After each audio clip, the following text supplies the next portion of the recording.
Welcome back to the Crimson Chin Post, and it's Crimson here. We have some games to watch today, which is England versus Mexico. But before we get into that, did you guys see the Brazil game? Erling Haaland not single-handedly, but Norway knocked out Brazil, and Erling Haaland was at the center of it. Damn. Brazil is out. I can't believe Brazil is out. Like, there was no urgency in that game from Brazil. You couldn't even, feel the sense of, heaviness of the game, from the Brazilian team. Like, they didn't put in enough from what I was saying, rather. So, yeah, welcome to the Crimson Chin Post. We are going to I've come in a little bit earlier than usual, but just because we have a few things we want to check out and see what's going on, I want to see some reactions from the Brazil game, how people feel about that.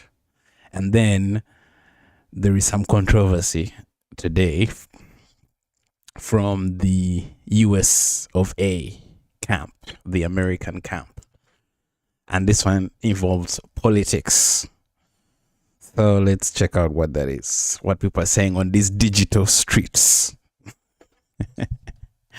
Yo, I can't believe that controversial call from FIFA. I don't even know. I mean, if you don't know what I'm talking about, let's get into it and see if we can get down to the meat and bones of the story, because I don't get what's happening. Let's see if we can. Let's see, Haaland is trending. My goodness. I mean, I saved a little bit of the story from. Let's go to ESPN. ESPN knows what's up.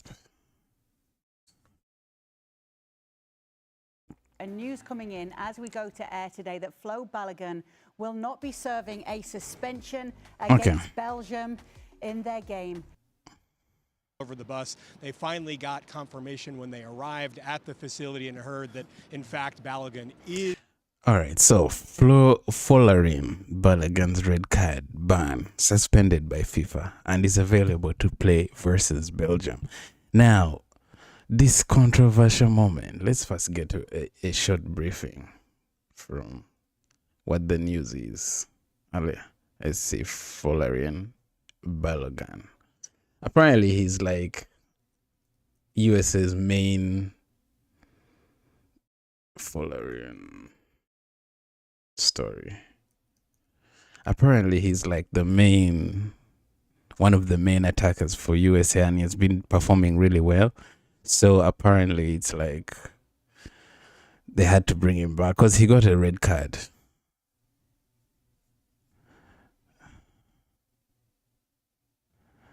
Okay, so here it is. Let's start from here. This is the meat and the bones. It's a fascinating journey of action about three-nation international tug of war, a high-stakes club career, and a dramatic role as the star striker for the U.S. men's national team. This is the guy, Folarin Balogun. Can you guys see it? Yeah, this guy right here. Okay. So, which position does he play? I think he's a striker. He's America's striker. Originally from the USA. So, during a 2-0 round of 32 win against Bosnia and Herzegovina, Balogun scored the opening goal, which was crazy. He had already even scored, but was later shown a highly controversial straight red card for an accidental step on a defender's ankle. Now, I think it was a red card. I don't know about everybody else, but in my opinion, I think this was a red card. The ruling triggered an automatic 1-game suspension.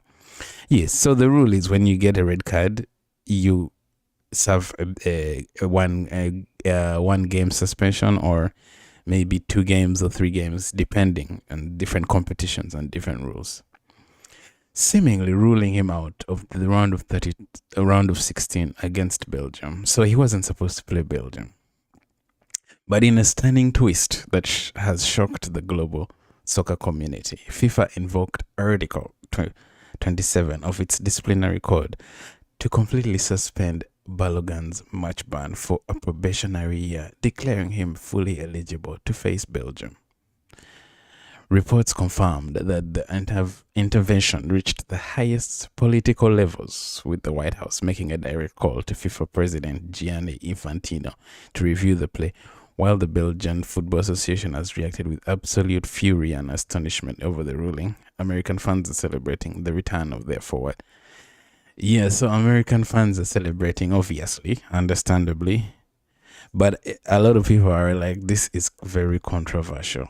This cannot happen. How did this happen? You know, people are just like in shock. Because usually when someone gets a red, they don't really get removed. I mean, they don't get reinstated. You serve your ban and you see it. And the person who is, let's give it to ESPN. There is a guy there who said it best. Where's that section? I hope I can find that point. Balogun is back. Obviously, really. Okay, Steven Nico, I mean, yes. there's no question. This is about the fact that it's an American player. There's no doubt the Ronaldo one is because it was Ronaldo. There's no question. Yeah, he's also talking about how Ronaldo also got a ban and they also cancelled his ban simply because it's Ronaldo. So they're saying that, okay, let's listen. For a similar situation from Balogun because he was Messi. But how about you feel the guy from Qatar, Hadibo, I think his name was, who gets a 5-match ban for something that is innocuous. Because Coney broke his leg, it wasn't the player's fault. That was a situation. Yeah, there was also an incident where a Qatari player breaks, I think, another player's legs, and he didn't. For him, no one rescued him because apparently he's not that. He's a nobody. No offense to the game, you know, compared to maybe Folarin, who is like the best for USA right now in the World Cup, and Ronaldo, who survived another ban, he himself, and because he's Ronaldo. Happen. It wasn't a bad tackle, but guess what? He's a nobody as far as FIFA's concerned, and he gets a 5-match ban. Ronaldo doesn't. He gets 1 to make sure he's in the World Cup, and of course now we're seeing Balogun, which we're all pleased about. Let's not don't kid ourselves. We're all delighted, but it's not right. Let's get US Soccer's reaction to this. They've issued a statement after the news came out saying we accept the decision of the... Yeah, America, they already put out the statement. They're like, for us, we accept the decision of the disciplinary committee and are pleased that Folarin is eligible to compete tomorrow. Our full attention is focused on the round of 16 match against Belgium in Seattle, and we look forward to continued support of our amazing fans. Now, America, understandably, is happy. The American camp, you know, the Belgian camp is a bit shocked and surprised, but, you know, it is what it is. Well, I just wanted to let you guys bring it to speed and catch you guys up on what's going on. You know, there's a bit of controversy with FIFA. It's like how many, you say when you do that for one player or even 2 players now, the question becomes like, how far does this go? You know, how many players is this going to be done for? Like, it opens the door up for a lot of questions and a lot of like decisions, if I'm to say. So yeah, you can see there. And if he scores in this game against Belgium, it's going to be another question mark of the disciplinary committee, and are pleased that Folarin Balogun is eligible to compete tomorrow. Our full attention is focused on the round of 16 match against Belgium in Seattle, and we look forward. So yeah, some are calling it shady business. You can see here ESPN is like, this is shady. Of course it's shady. Like, which article? Let's find out which article is that they invoked.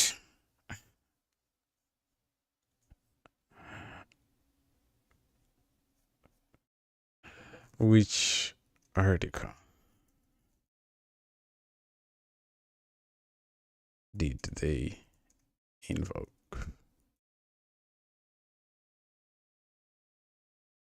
The judicial bodies invoked Article 27 of the FIFA Disciplinary Code to suspend Florence Balogun's match. Under the specific article, a suspension may be conditionally delayed or suspended for a probationary period if the player has a clean prior record, allowing them to remain eligible to play unless they commit another infraction.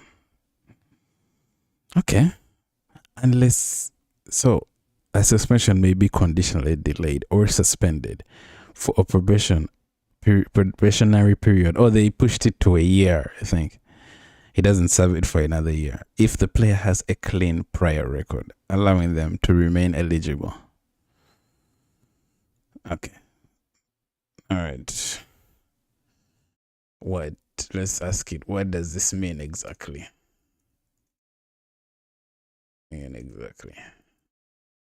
This is Gemini AI. I think everyone knows what it is. What does this mean exactly? Did qualify for this?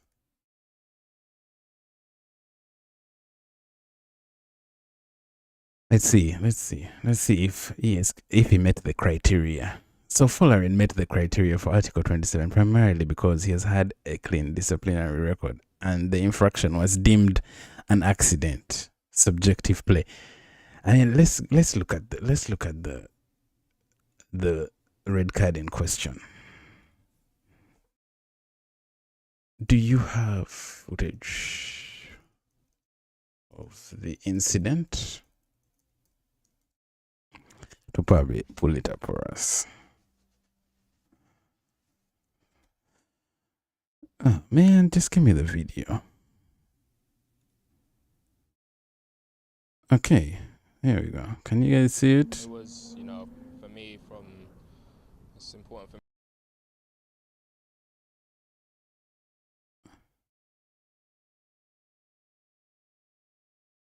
Oh, this is him replying. What is the incident? This is just him talking about it. We need the incident. That's the one we want.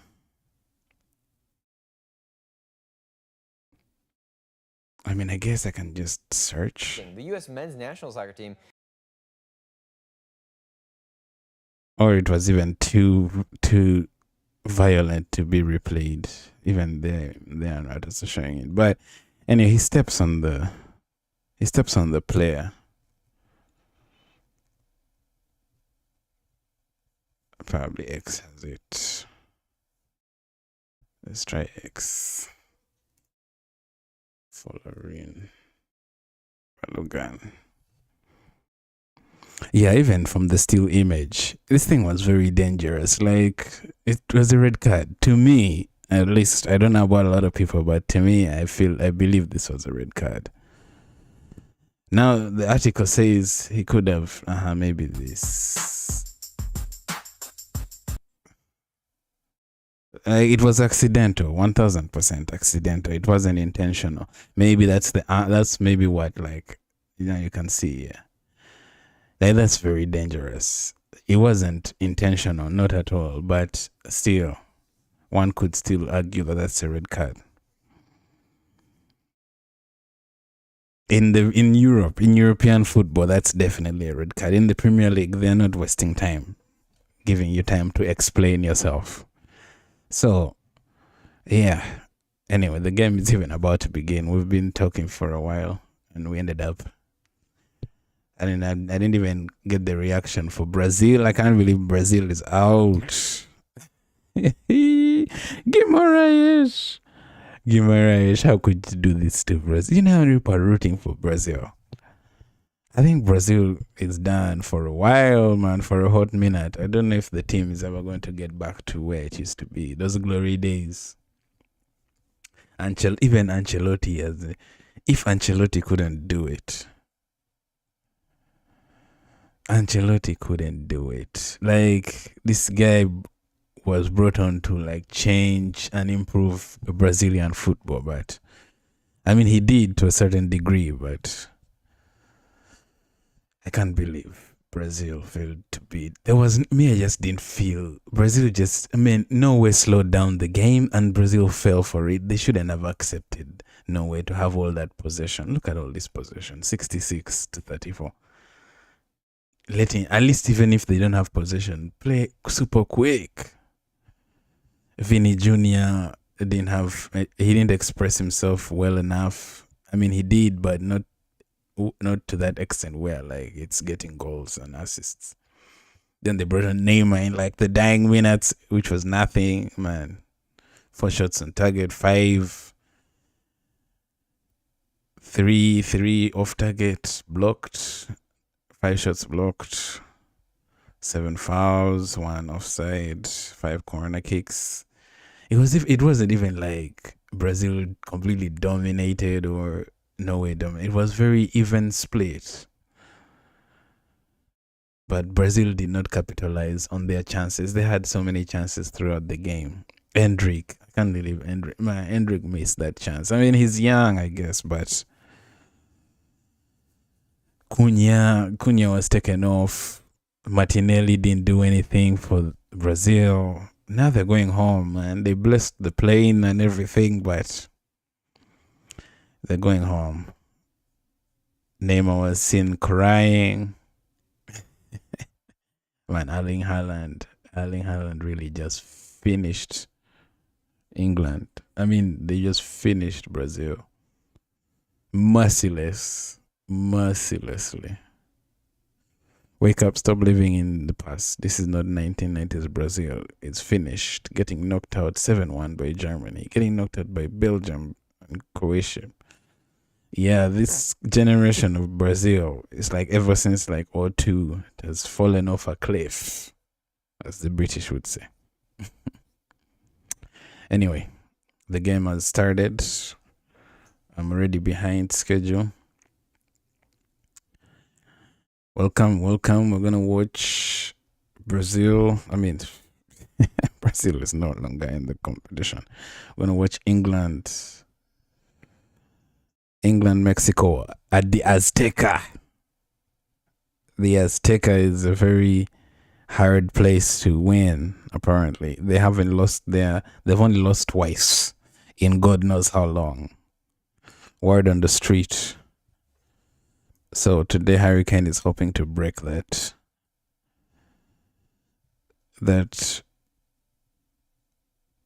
is hoping to break that streak of the Azteca.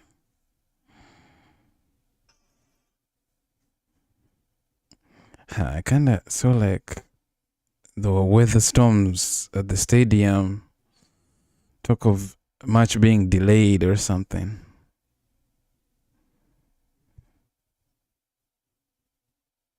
Wait, why?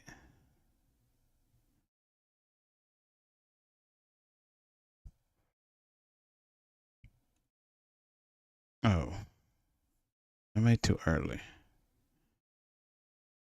The game is at 6. Come on. I can't believe I came to it. But it's alright. Let's scroll through. That means I have time. Sorry guys. I misscheduled the game. We still have an hour to go. Okay. Alright. We're gonna be scrolling through and figuring out. So yeah, let's go back to Brazil. Let's go back to Brazil. I can't believe Brazil. Who is this complete? This was clear. This was a penalty. What are they talking about? I mean, the ball. This guy says he touched the ball. It was so slight. Does this still count as touching the ball? Look at that. I mean, the mic. So the sensor inside the ball would have picked that up, but I guess maybe it didn't. It was too slight. And even if it did, does that mean the VAR ignored it? Regardless, he's followed through and Cunha got the ball before, and it doesn't even matter now because Brazil is out. He's the one Hendrick missed. Look at that. Oh my god, Hendrick. We just go around the goalkeeper. That's what Hazard used to do. Hazard, every time he's on that situation, he wouldn't even think twice. It was always round the keeper. Just round the keeper. Like, look at that. He could have just rounded the keeper and shoot. That guy behind him was too far away. Like, from here, there you go. You just rounded that guy. This guy is too far away. Look at that distance. Look at that distance. It's too far away. You could have just gone behind this guy and finished it. Damn. Brazil versus Norway on penalties. Carlo, please, I want to take the winning penalty. Ancelotti. He's like, no way. No freaking way. 2 penalties for Brazil and they still lost. Yeah, that last penalty, the one Neymar scored, was like, meh, it's not really gonna do much. But there have been vibes in this World Cup. Like, if you score in extra time, they're kind of forced to add more minutes. And what happens if you score that next goal that came after that next goal? Are you gonna add more minutes? That's what I'm saying. It's like vibes now in the World Cup. Like, no one knows what's next. Arsenal teammates Gabriel and Odegaard share a moment. Yeah, I'm sure they shared a moment at the beginning, and the moment shared was different after 90 minutes. Gabriel was probably head in hands with tears running down his cheeks, but who knows? Okay, World Cup round of 16 predictions. Yes, that's accurate. France and Morocco. USA and Belgium. Okay, you're assuming Belgium's going to lose. No way, okay. That was accurate. England, we're yet to see how England is going to do against Mexico. Argentina obviously beats Egypt. Right? Argentina beats Egypt. Now this one, Switzerland, Colombia. It's kind of hard for me to predict. But this one, Argentina, Egypt, Argentina wins. This one is also kind of hard to predict, but I'm thinking England slightly edge it. I'm sorry, Mexican fans. I know you have home advantage, but there is that English striker called Harry Kane. He makes something out of nothing. Does Mexico have anyone who can make something out of nothing? Maybe. Haven't watched a lot of Mexican players, but I have watched Harry Kane for a long time. And that guy, he can create something from nothing. These are this guy is the Brazil game. What's his name? Jalen Brunson, I think, from the Knicks. Knicks in 5. #. This one I'm not sure, but this should be Jalen Brunson. Let's see what the comments say. Yes, Jalen Brunson, New York Knicks.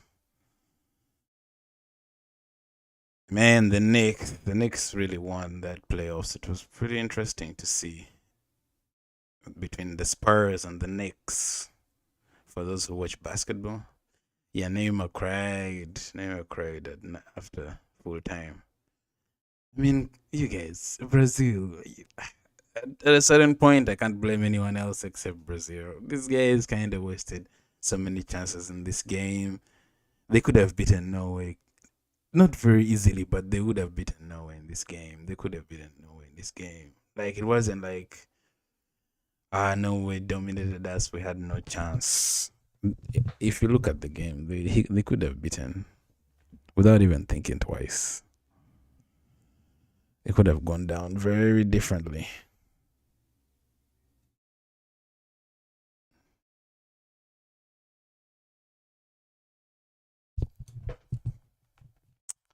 Yeah, I was kind of rooting for Brazil. Sorry, technical difficulties. But yeah, I was kind of rooting for Brazil. And like I said to you, the only thing is to win. If we win, that's the most important thing.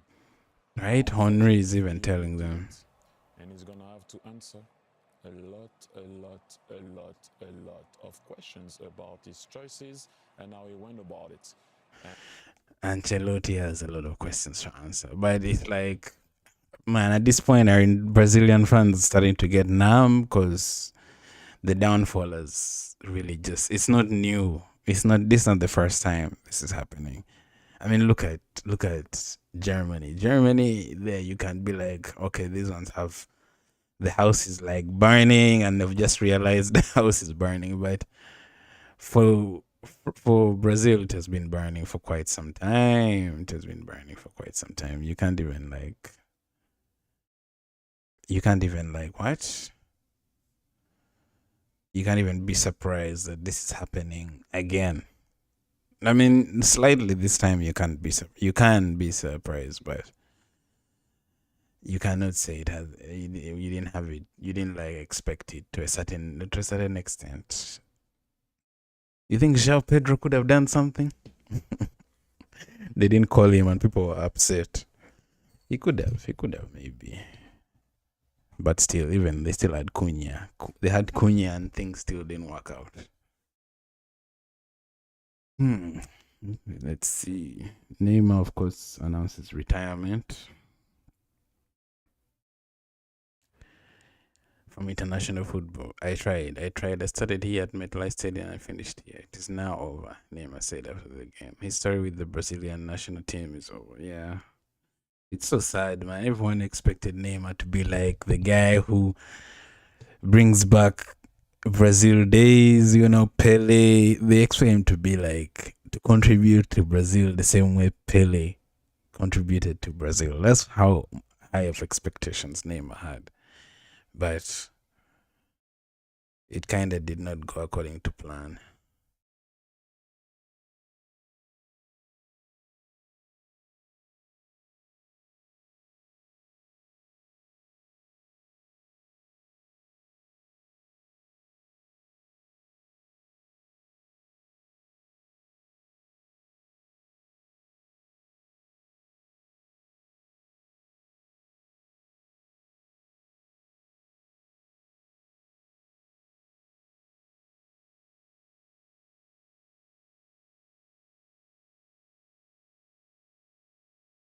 All right. But yeah, Guimaraes, Guimaraes is not going to get sleep tonight.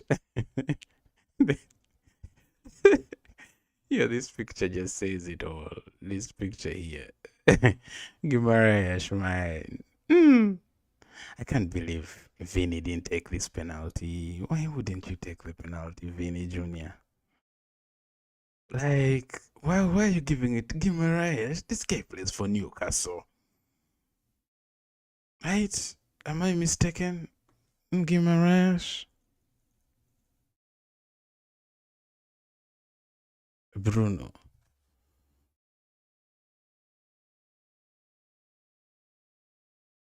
Let's see. Yes, this guy plays for Newcastle. I mean, Newcastle are in the worst, but they have barely started making like waves in the club football industry. He's not going to have a peaceful night of sleep tonight. He's going to be rolling around in his bed wondering like, I should have just hit it down the middle or like passed it. I mean, I should have just given it to Vinny.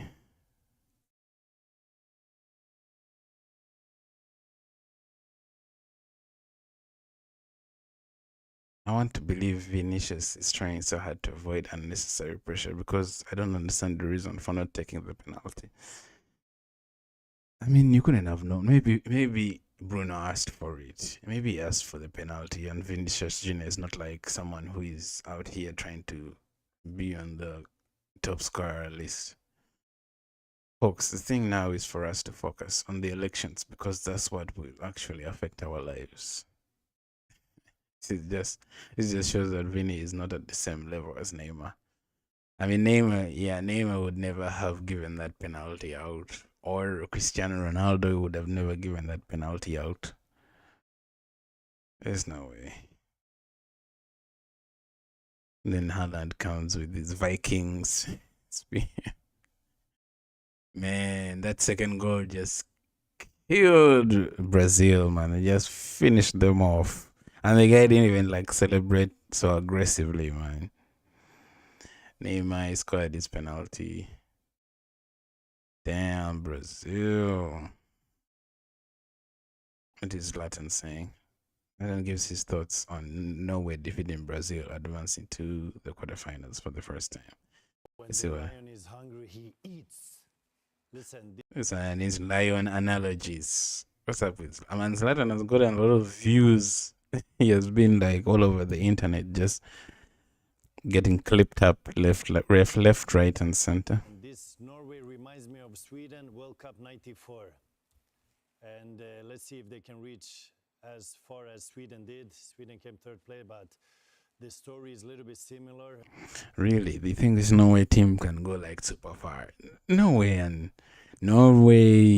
Sweden, they always reach. This is the same, roughly the same like levels they always reach. It's not the most shocking. Switzerland, Norway, Switzerland, Sweden, Netherlands. Yeah, they always reach like roughly around this round of 16, quarterfinals, round of 32. That's where they usually go. That's how far they usually go, right? I don't know about Norway. I mean, they have Haaland. That guy is also like super good. But Haaland can get lost in a game. Like, he can disappear for 90 minutes and have 2 goals. That's the thing about Erling Haaland. And it's beautiful to see they continue to row this boat. And Brazil never convinced me. Not And the Viking row is still going on. since their first game. And the changes that Carlo did today didn't give results. The changes that Solbakken did.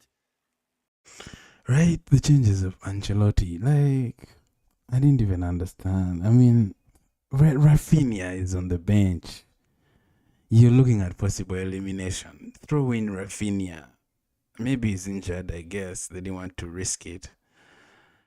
But regardless, like, come on. You gotta, like, put the kitchen sink when it comes to World Cup. Martinelli, I don't think should have started. I mean, he could have come off bench, but I don't think he should have started. Ryan, that kid is very good, but oh, man, this was a big responsibility. He should have called João Pedro. Gave results. And it seems like Norway was doing Joca Bonito while Brazil was doing Joca, I don't know what, but they're not there. Joker Bonito. No way. They just slowed down the game. And Brazil kind of just accepted them to slow down the game because Brazil was just adding on pace and counters when they would lose it instead of just permanently pressing Norway. Norway was the one controlling that game to a certain degree, even though Brazil had a lot of chances that they should have put away. But Norway slowed down the game. They kept possession. They're like, if we keep the ball, you won't be able to score. They were dancing before the win. And yeah, now the Vikings is through to the next round. And we're enjoying Haaland. I said it before the game, player to watch. Will he go with a game without a goal? Not yet. Another 2-2. Damn, Haaland, man. Haaland now has how many goals? Does he have 7?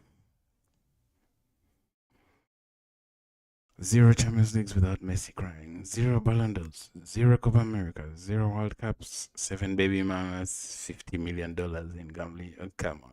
It's just hating now.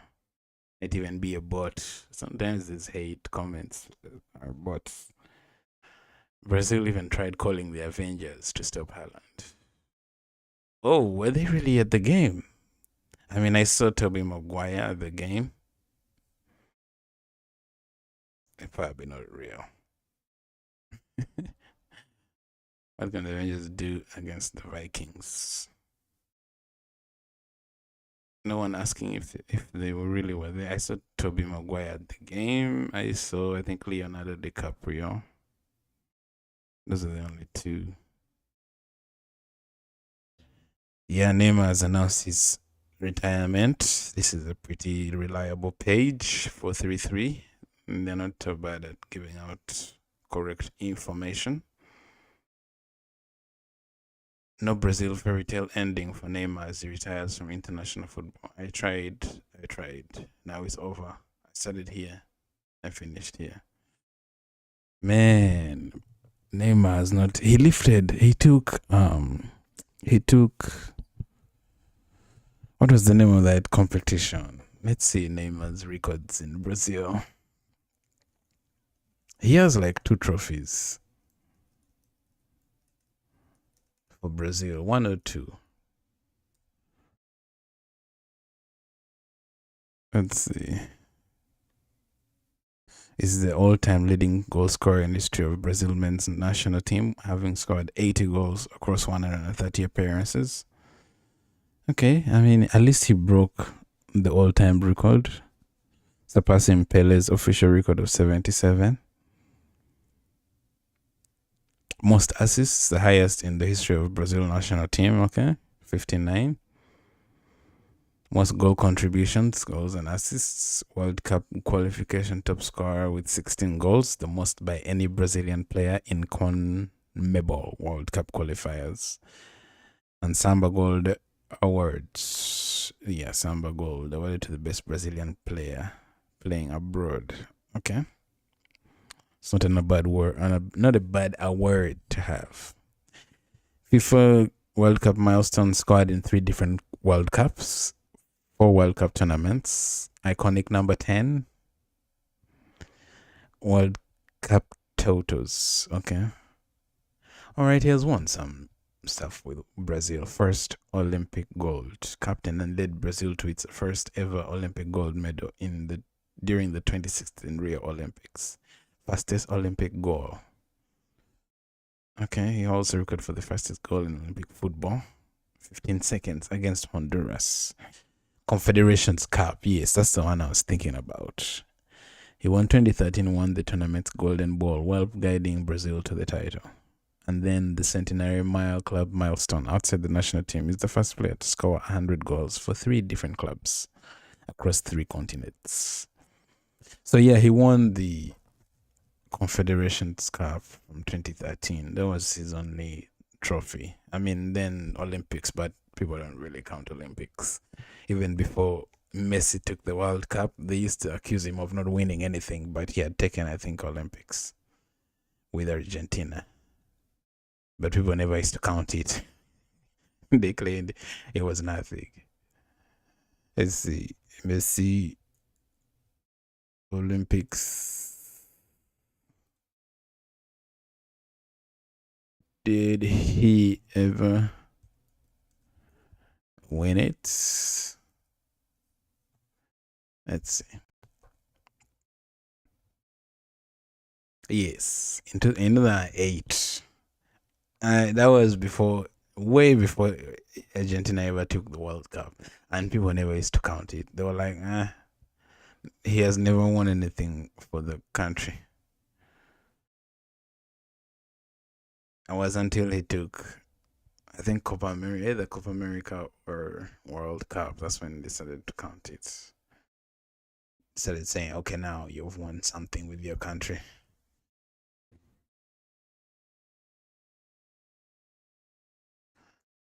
Yeah, Brazil is out, man. Brazil is out. Neymar just announced his retirement from international football at the age of 34. Brazil is going back home.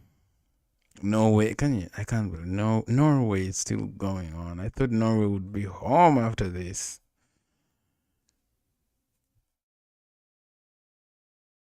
I thought Norway would be home. Huge setback in FIFA World Cup 2026. Norway beats 5 times FIFA World Cup champion Brazil and put them out of the World Cup race.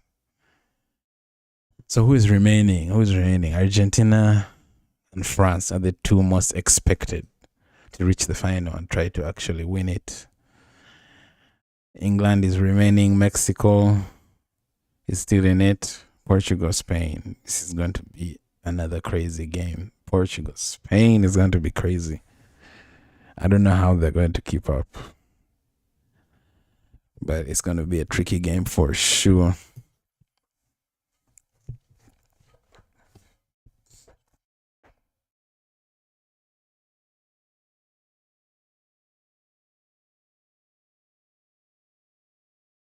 All right, let's see.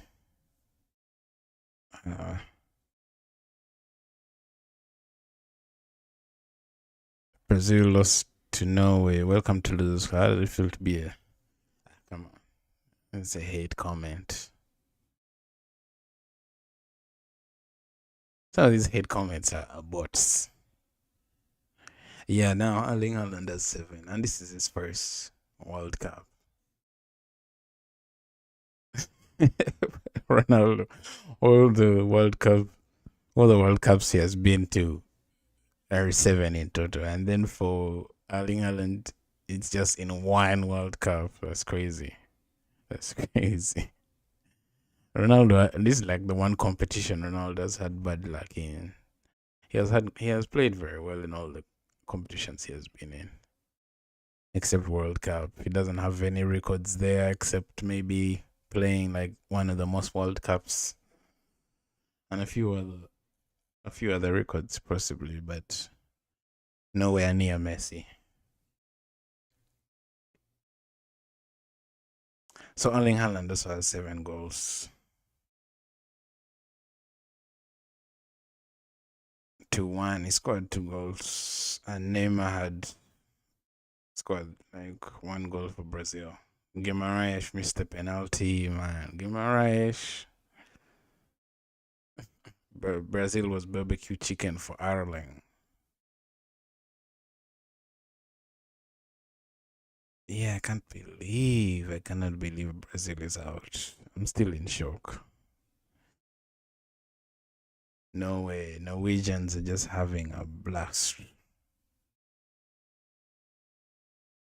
Man, Erling Haaland, look at this strike. Copyright, please don't get me.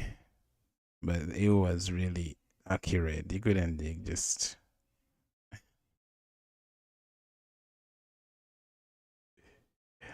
Yeah, they're having fun. Look at the Norwegian row.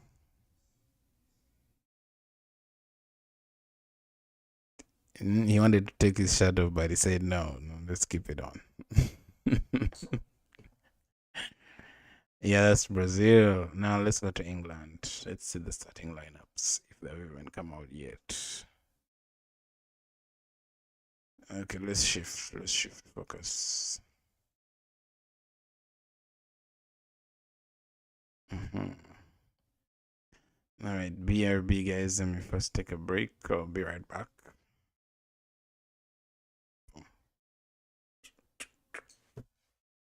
I'll be right back, guys.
Right, I'm back.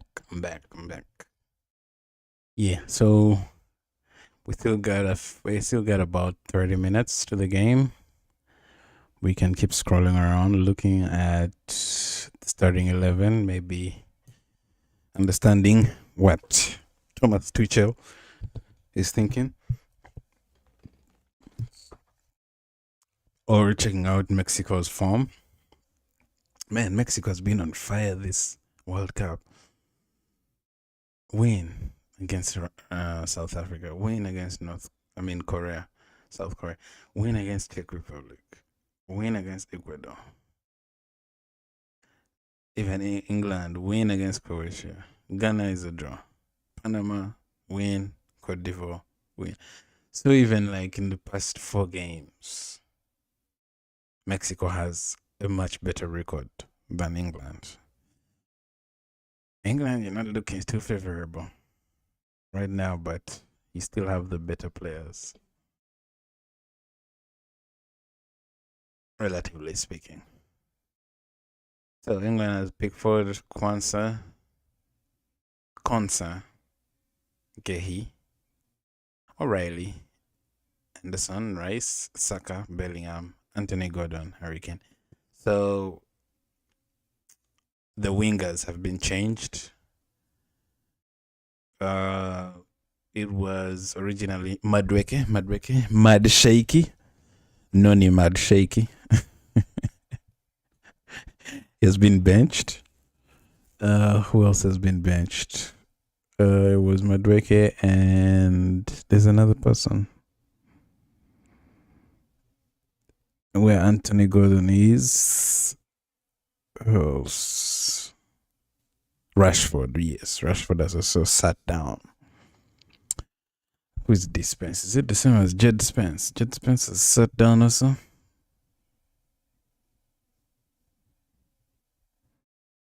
Yes, it's even Jed Spence has been benched.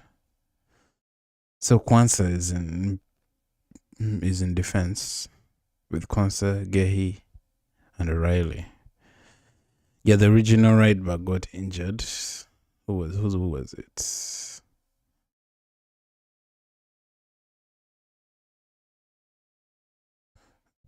Reece James. Reece James got injured. I don't know if he's back. Here it's not showing it. So they had to like compensate. The previous game, they even had to put Declan Rice in James's position for a little bit. That's how I think the second goal came against Congo, which was insane. I mean, it's understandable. You're like running out of options and you need to improvise because Reece James is injured, but like this is what happens if you don't call Trent. Now, if we had Trent Alexander, it wouldn't have been like a big that like wouldn't have been too crazy. Okay, that is England's team. What about Mexico? Raul Rangel, Jorge Sanchez, Cesar Montes. Yeah, I can't recognize anyone here except Jimenez. And a lot of Mexican players play in Europe. But I can't recognize anyone. Maybe if I see their faces, I'll be able to recognize them. But of the names, I only know Jimenez. I think there's a player who scored in the first game. Quinones. Julian Quinones. He started off the World Cup really well. I don't know if it's still going to be really good. John Stones is on the bench. Marcus Rashford, Chalobah. I can't believe they call Chalobah. Eze is basically just a mascot. He has come just to like spectate. He's not. He hasn't really like done magic or anyone expecting him even to like pull off some kind of miracle here. But yeah, England announces lineup with Gerald Konsa, Anthony Gordon, Bukayo Saka. American fans split on Mexico versus England World Cup clash.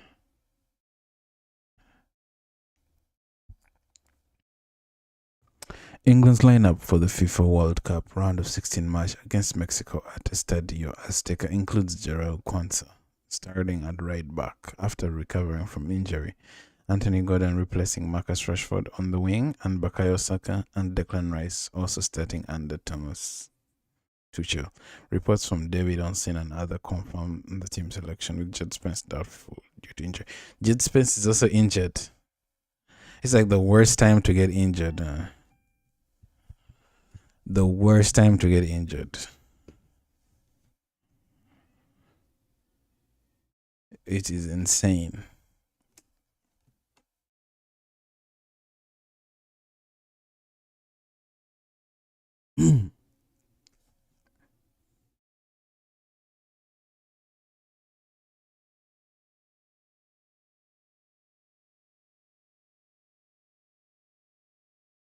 Anthony Gordon is still shaky. Like he's still yet to prove himself. We don't know how good this kid is. He's capable of being very good, but we don't know how good he is. So he's like, I mean, Rashford, we know what we're getting. You know, a lot of pace. Some games he'll give you a perfect performance. Some games he won't. But for Anthony Gordon, I can't. He's even less predictable than Rashford. Well, in my opinion, at least. At least Bukayo Saka is Mr. Dependable. That one you can expect some good things. Well, especially when you need him, you know, he will step up. For sure, he'll step up. Anthony Gordon, I'm still not sure. Rashford, some games he'll give you what you need, but a lot of games he'll miss a lot of chances. All right, let's see if Gerald Quansah does the job, because Congo was really stressing England out the previous game. Oh, it was delayed by an hour. I was wondering. So I was on time, but the game got delayed. England versus Mexico FIFA World Cup. I saw them like it was raining, and like, man, how is it even raining in the Azteca? Isn't it supposed to be the summer? It's so hot, guys. And that's not the only game. I've seen a bunch of games. There was another game that was delayed because of weather. And it was like it was raining. I'm like, how is it raining? Do you know how hot it is? Especially in the summer. I mean, yeah, people are telling me it rains sometimes in the summer, but yeah, living in a new place, trying to understand the weather is kind of confusing because it is super hot. It gets really hot in the summer. Okay, so FIFA round of 16 match between England and Mexico at Estadio Azteca in Mexico City was delayed by 1 hour due to severe weather conditions, including thunderstorms, heavy rain, and lightning risks. Stadium officials activated thunderstorm protocols, holding teams in safe areas and postponing warm-ups and kickoffs until conditions improved, with the new kickoff set for 19:00 local time after confirming no lightning strikes within an 8-mile radius. Yeah, so they try to avoid the lightning strikes. Apparently, they don't want anyone to get struck by lightning. Why with the delay for England game? This is how I type.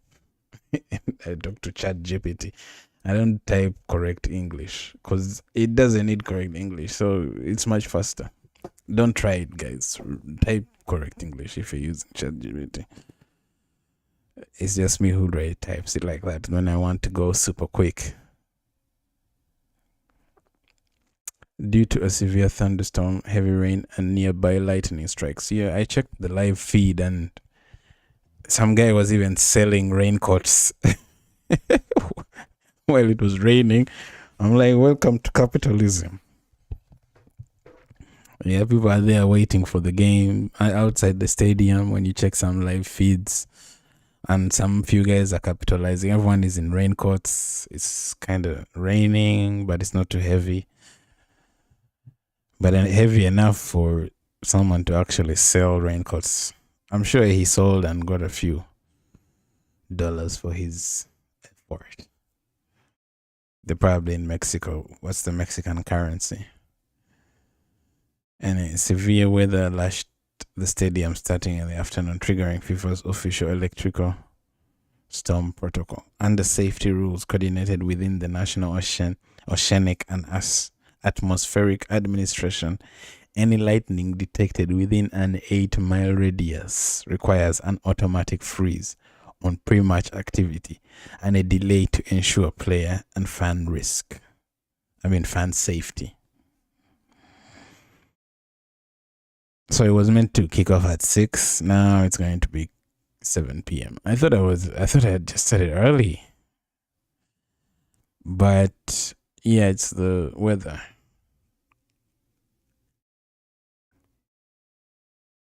Hopefully the weather's come down by then. I'm sure English fans are like, just play, man. Just play. It's coming home.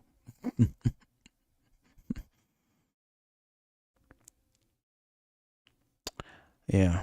Okay.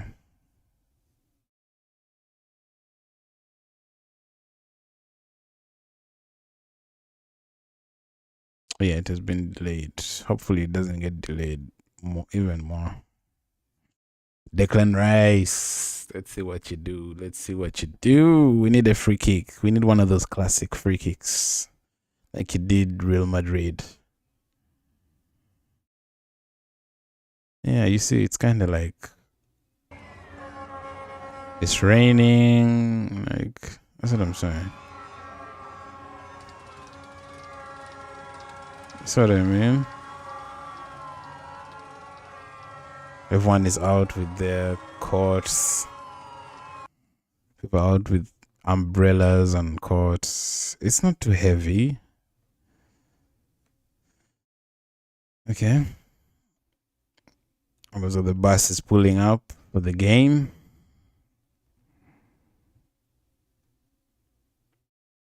The Azteca. Apparently the altitude is like crazy. Let's see. Apparently altitude at the Azteca is insane. Is incredibly intense, sitting at 7,200 feet. That's 2,200 meters above sea level. This extreme elevation creates severe physical challenges for visiting players who are not acclimated to high altitude. So yeah, so there even reports, some people like on TalkSport, if you follow TalkSport, Jamie O'Hara and Jason Candy, they were suggesting the players take Viagra. I'm not even kidding. Like, there was just the players take Viagra to try and help with altitude. The atmospheric pressure is much lower than at sea level. Each breath contains roughly 25% less oxygen molecules compared to the sea level. Let's see if we can cite it from here. Jamie O'Hara from TalkSport suggested players take Viagra.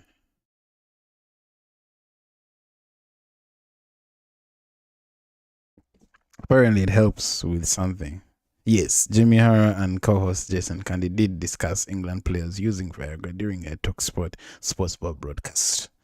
The discussion started because World Anti-Doping Agency does not ban the drug. It doesn't. Viagra is not banned from what? From football players using it. The science behind the suggestion: vasodilation.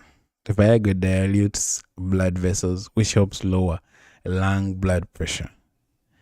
In thin mountain air, this dilation allows the heart to pump oxygenated blood through the body much more efficiently. It reduces the severe fatigue, gasping, and dizziness caused by altitude sickness. So, but it has those other side effects, like what it was intended for. If you know the reason for Viagra, you know what it's for. But it has these other properties that could help players in places of high altitude. While O'Hara and Candy joked about the manager, Thomas Tuchel, handing out little blue pills in the dressing room, England counted it as a joke. Of course, it was a joke. They only claimed it helped them deal with altitude before quickly clarifying, I'm joking, it was a joke. Players were very adaptable and just get on with things. Thomas Tuchel completely denied the rumors, pouring cold water on the idea that England would actually use the medication. They actually asked them. But yeah, that would be crazy. That would be crazy. Hold on just a second, guys. BRB. Yeah. Okay.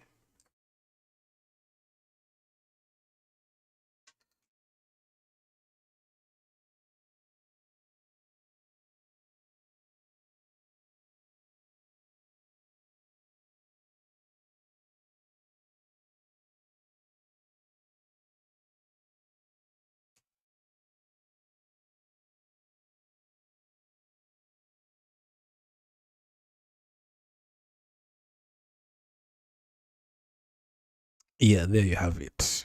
So apparently Viagra helps with high altitude. I don't know. Ask your doctors before taking any of this stuff. I mean, I'm not a doctor. I'm not going to give you advice and say take it, but it does show. It does show to dilate blood vessels, which helps lower lung blood pressure. Is this scientifically proven?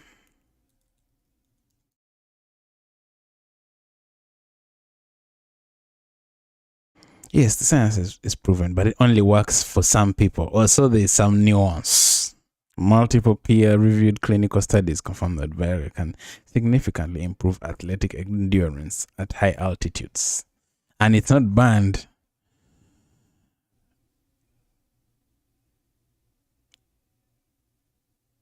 And the Azteca sits roughly, Azteca, Mexico City, sits roughly 7,200 feet. At this moderate high altitude, studies show Viagra provides virtually zero performance benefits for elite endurance athletes.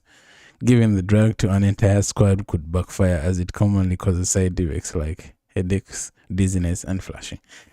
So yes, completely debunked. Even though it would work for some, for high performance athletes, it would provide zero performance benefits.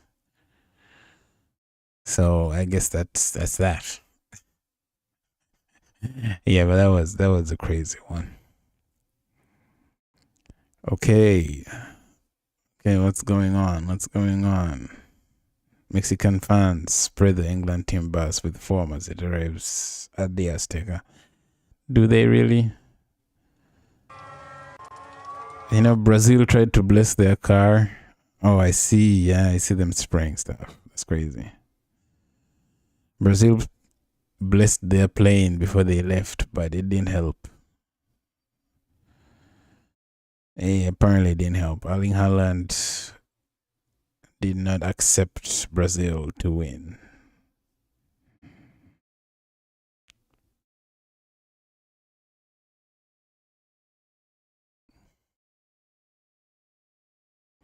All right, what else?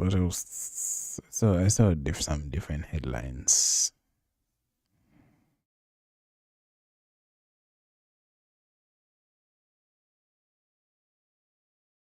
I think the game is going to continue as it is. 11 minutes to go, guys, and then we start to see who is gonna take this. I have a feeling it's gonna be close. It's gonna be like a 2-1 or a 2-0, or it might even go up to extra time. And meanwhile, Morocco is still having a blast. I thought they were going to go out against Netherlands, but they have really gone far, man. People have been underestimating this Moroccan team. Ronaldo and Messi, why are they trending? In league of their own for longevity, hardware and impact. The hype around Neymar never quite matched the sustained dominance.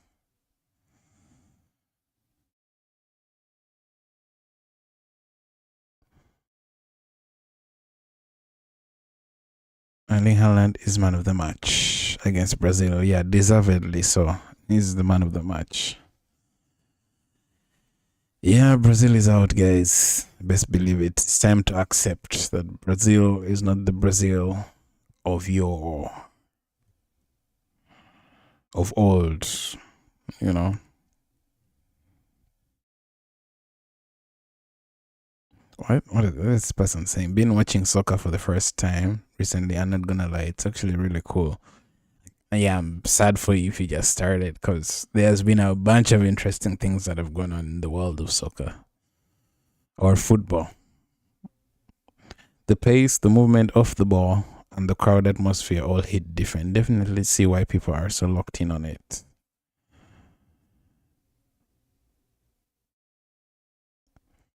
Ronaldo and Messi, comparison based on followers.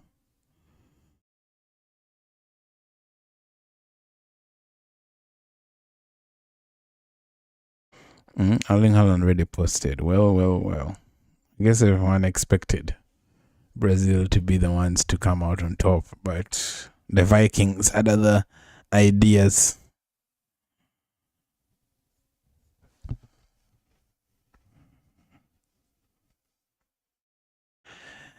Yo, is this after? This is post. This is after he lost. They went and congratulated Erling Haaland. I'm telling you, this if I'm not giving enough emotion. Me, I feel like Brazilian players should be like, they should be like devastated. Like, I can't even breathe. They're just so chill. Like, yeah, you guys see this meme? They recreated white chicks. Yeah, I'm not trying to not trying to get hit with copyright. And I need you to yeah. Yeah, white chicks. Yeah, that's from the movie.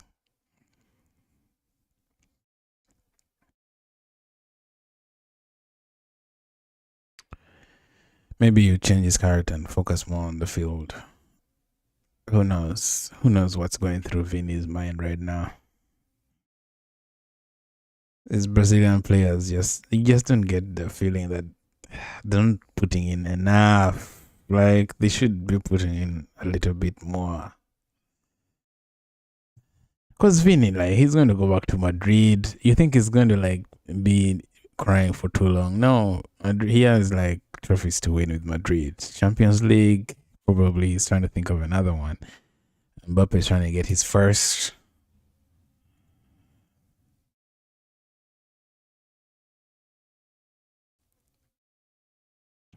FIFA is probably still trending because of that controversy. Most corrupt FIFA World Cup. This is what I was saying at the beginning of the stream. Every VAR call now in question, especially with the last Iran call. Even the Ronaldo red card, they also did the same. Ronaldo got a red card just before the World Cup began, and then the FIFA like lifted his ban. I think they took it down from 3 to 1, and then like he could play the World Cup, which some people were like, this is like, come on, this is obviously someone coming from the top and putting a hand in and changing things. All right, the game is about to begin, guys. We're about to see if Harry Kane can add some more goals to the Golden Boot race. Some more drama to the Golden Boot race.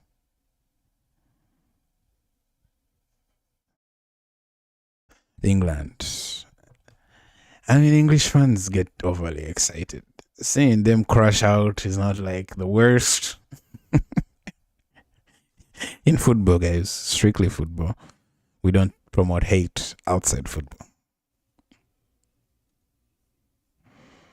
And yeah, we were still talking about this red card. So, yeah, that Ronaldo red card was also sketchy. Then this one is also a bit sketchy. And Trump even posted after they're speculating that he's the one who had something to do with it. Thank you to FIFA for doing what was right and reversing a great injustice. President Donald J. Trump. So he's probably, they're saying he's getting, like how Stephen Nico said from ESPN, he's getting this special treatment because of who he is and the current situation. He's an American player. He's one of the best for America in this World Cup. And America is hosting the World Cup. So you can see FIFA, America, you can put those 2 and 2. And then, yeah, Ronaldo also, Ronaldo gets pardoned by FIFA for World Cup. Messi was supposed to get like a red card in some game. He didn't get even a red card or even a yellow card because he's Messi. And then now, like that Qatari player, nobody knows him. He broke, I think, a player's foot and he got a 5-match ban, which wasn't intentional. Because nobody knows him, no disrespect. He doesn't get any preferential treatment. So it's up to you guys to see how you interpret it. I still think it was a red card. I think this was a red card. I mean, they're complaining that if you put it like in a picture, in a still frame, it looks so bad. But every VAR incident that they put on a picture frame goes through the same process of being put up in a frame, and people see it. If you slow it down, people see it. They still see it slowed down, whatever incident it is. It's not in first pace. So all incidents go through the same scrutiny. At least that's what I think. You can't really use that as an excuse because once you pause it, it looks terrible. Every incident is paused when you look at it. So come on, guys. Look at how, I mean, it wasn't intentional. That's like the biggest caveat. But maybe maybe that's the reason why the red card was removed. I can see that. Yeah, maybe it wasn't intentional. So they can have an argument. And the article says if you're well behaved, they can actually remove that red card, which I didn't even know that was possible. But yeah, it's written in the rules.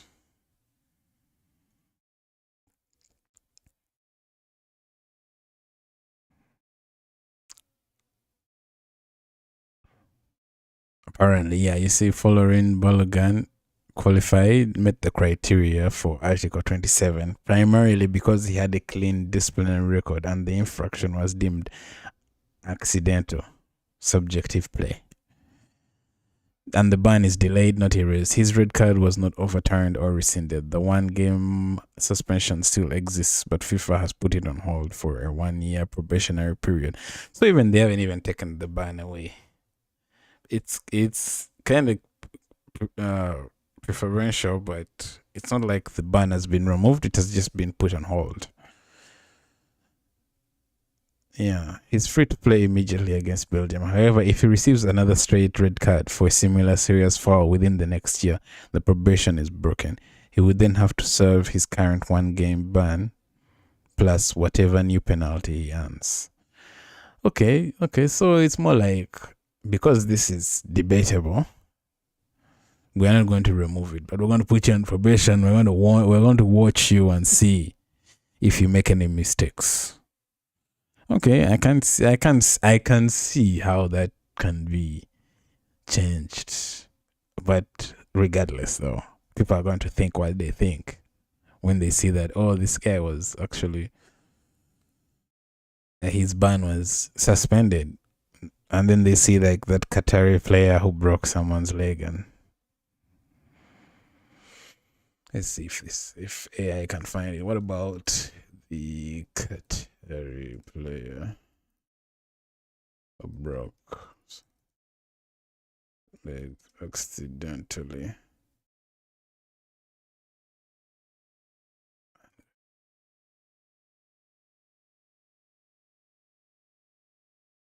Steven Nicol. I got it from Steven Nicol talking about it from ESPN.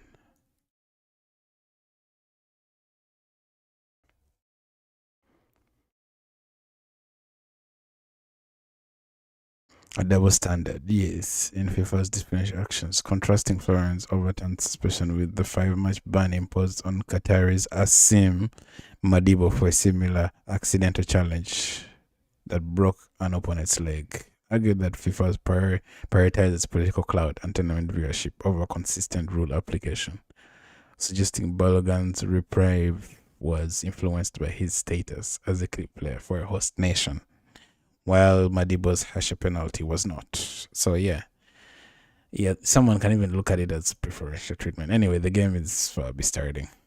England, Mexico. Let's go.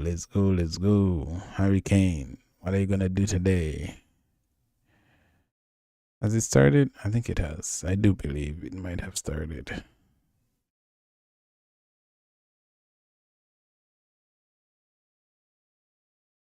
Jimenez with his iconic watch. What is that? It's like a headband that protects his head. Anthony Gordon. Kwanzaa discussing something with Gehi.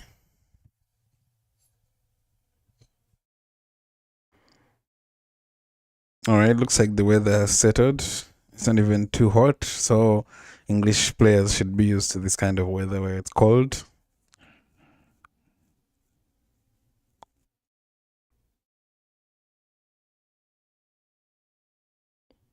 Is England going to stay in this World Cup? We've already seen Brazil go home.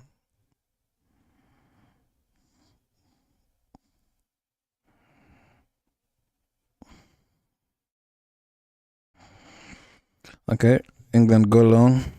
They're trying to start with so much pressure. Mexico, clear the ball. Ball back to Pickford. Goes long.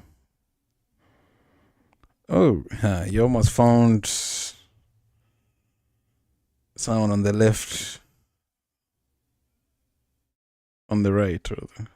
Almost found someone on the right there with his long ball.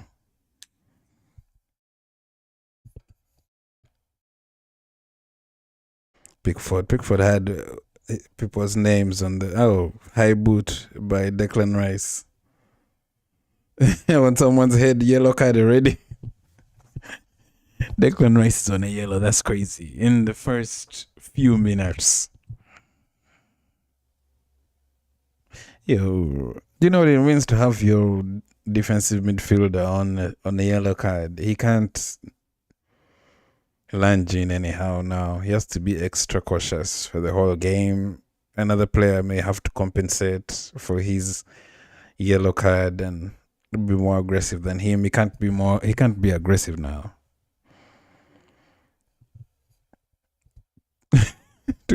Very animated on the sidelines.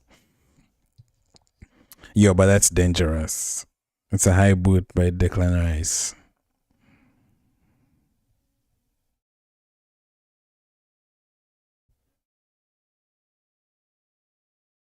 Okay, they're receiving some treatment.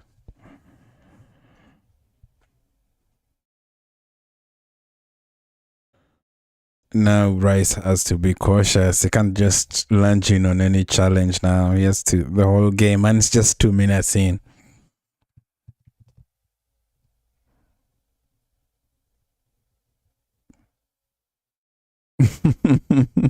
Mexican player is still checking his face, trying to see. Okay, so the game starts off again. England players are trying to press, it's looking like, but Mexico is trying to move the ball quick also. Mexico comes in from the midfield, go to attack. Jimenez shoots but blocked. It falls back kindly for a Mexican player on the left, on the right rather. Alvarado. England defending deep. Yeah, Mexico decides to get cautious and possess, passing it side to side in England's half.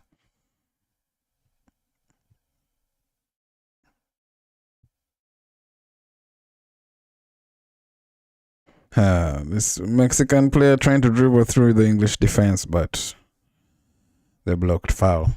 Free kick for England.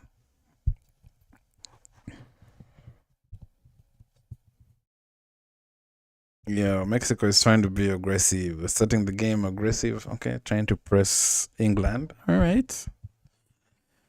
England, on the other hand, they're like, no, we are going to press you back.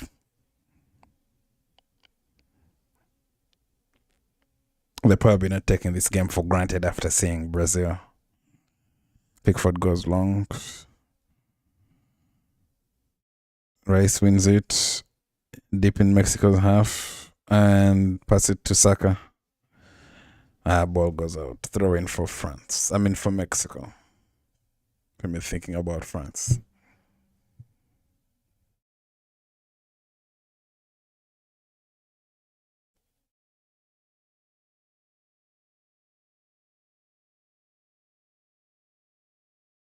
Man, England, okay.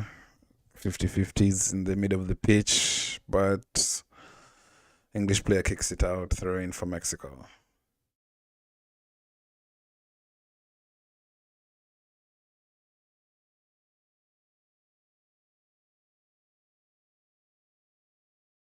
The Azteca, Mexico has only lost twice here, so England is gonna have to like really play very well just to win it.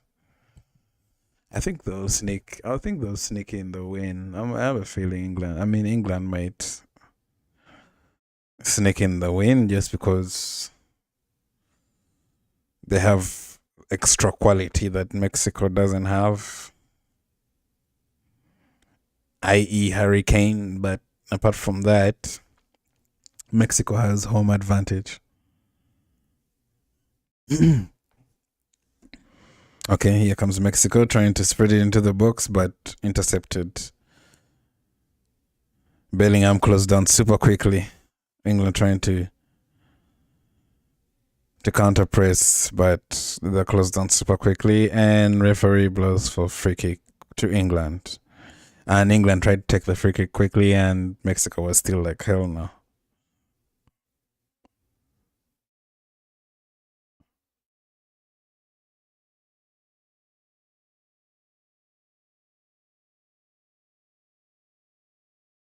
Yeah, they pulled Bellingham's shirt.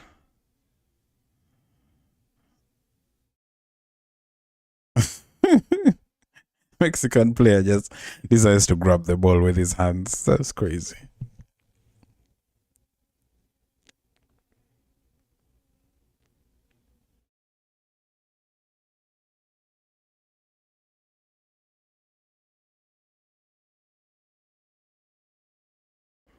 Okay. England trying to play short from the back, from the free kick, but closed down again quickly. Free kick to England. Okay, Mexico is trying to close them down quick, like no time for England to even process. They don't want to allow England to even process. So they start from the back. Konsa from Pickford. It's Gehi, O'Reilly on the right. Passes it back to Pickford. Pickford brings it to defense. Gives it to Konsa. Konsa finds Declan Rice. Back to Konsa. Gehi.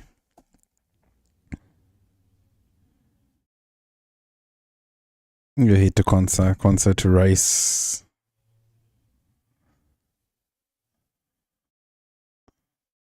Is it Konsa? Gehi, O'Reilly. Early on the right. Bellingham cutting through the midfield is running with it. Spreads it wide to Gordon. Gordon running with it, trying to dribble. Blocked corner kick. England. Okay, positive play from England, especially in possession. Bright start for England. Bright start. Set piece for England. Corner kick.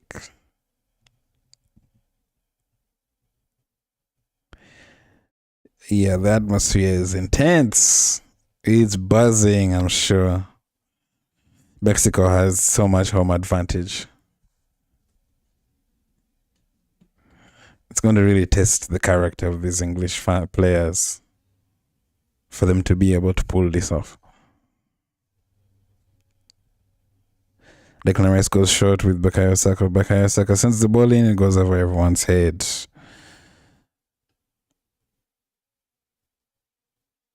Gallardo picks it up, the left back, because it goes over everyone's head for throwing.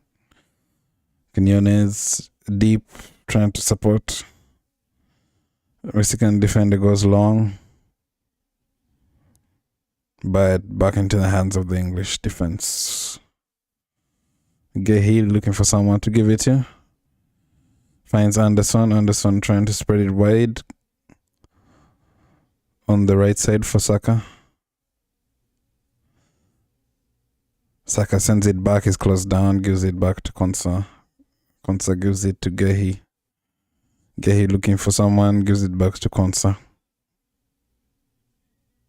Konsa gives it to Rice. Saka trying to go to attack but blocked, he gives it back to Rice. Rice spreads it for O'Reilly. Gives it to Gehi. Gehi finds O'Reilly. O'Reilly gives it to Gordon. Gordon trying to cut into the midfield but is blocked. Gives it back to O'Reilly. O'Reilly is forced back to Gehi. Anderson comes deep, trying to carry it from defense to midfield. Bellingham blocked. Forced back again to Gehi in defense. Spreads it for O'Reilly. O'Reilly gives it to Gordon. Gordon tries to slide it in for Bellingham. Bellingham's run is blocked by the Mexican defender. And Mexican defender is also blocked. He was trying to find a way to clear it out, but Bellingham was closing him down and ends up forcing him to kick it out for an English throw. England throw. English throw? England throw? I don't know. O'Reilly with the throw in deep in Mexico's half. Yeah, terrible throw. It goes out. Goal kick for Mexico.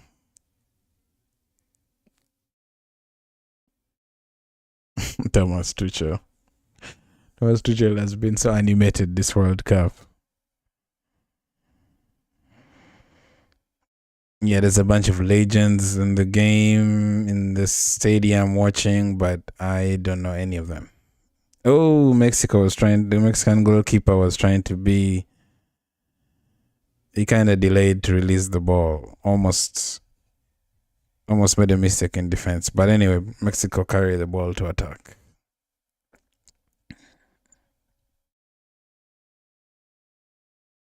Quinones looking for someone. Spreads it to the right. But intercepted by O'Reilly. O'Reilly tried to start quick and was again intercepted back by Mexico.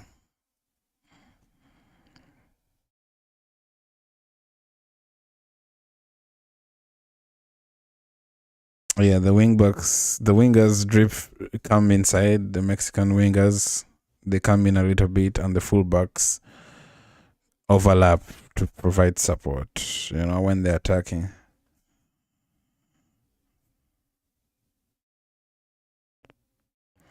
Mexico go long over the top, hoping to find someone, but it bounces over. Was overhit right into Pickford's hands. Good idea, but not very well executed. Okay, Gehi trying to move the ball up. Finds Anderson. Anderson gives it to O'Reilly. O'Reilly. Bellingham drops to the right, trying to help. No one there, so he gives it back to Pickford. Pickford takes it to the right side. To the left. Man, it's kind of hard to keep up with left and right sometimes, especially when there is Mexico's left, and then there is England's right, and then England's right is... Anyway, England goes over the top. He's looking for Saka, but Saka almost controlled it, but it ends up in the goalkeeper's hands. Yo, that was close. Gehi sent the ball. Nice forward run from Bukayo Saka. He didn't have a good first touch. First touch took the ball away from him and right into the goalkeeper's hands. Mexico go long over the top as well. Asking a huge amount of Gallardo. He manages to get it, but miscontrolled. Bukayo Saka well defended. Goal kick to England.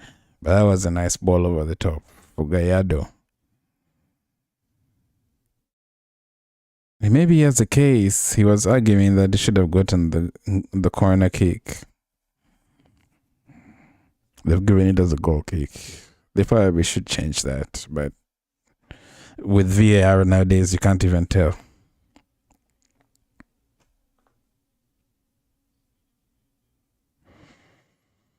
Okay, Pickford goes over the top.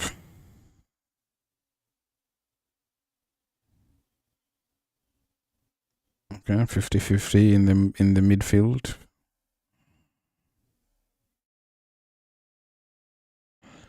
Mexico trying to gain some confidence, passing the ball around.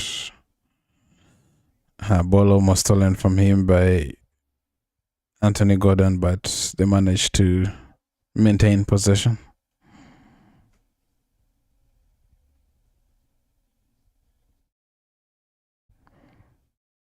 Mexico looking fairly solid. And they're carrying a threat going forward for sure. Alvarado sends it into the box. Header! Oh my God, what a save from Pickford. Jimenez, nice save.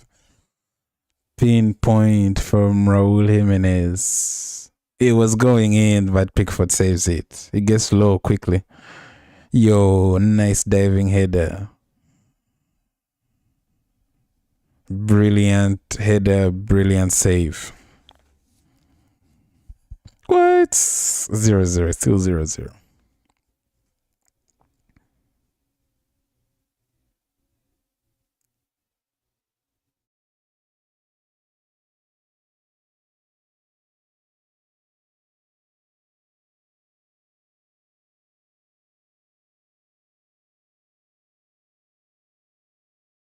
Damn it. Just a second. But that was a good save. I don't even... Now it's a corner kick for Mexico, but my network is gone again. Just a second while I recover my stream.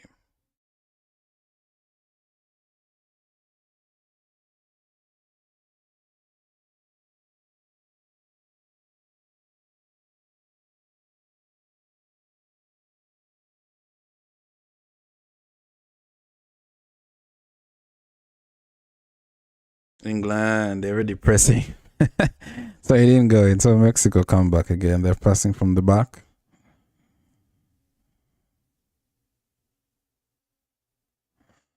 Man, Mexico moving the ball with intent. No flag raised over the top, trying to break through that English defense, but he tried to keep it in. It was almost going out for a goal kick to England, but the player chose to kick it out for a throw. Man, Jimenez is so good when he wears the Mexican jersey.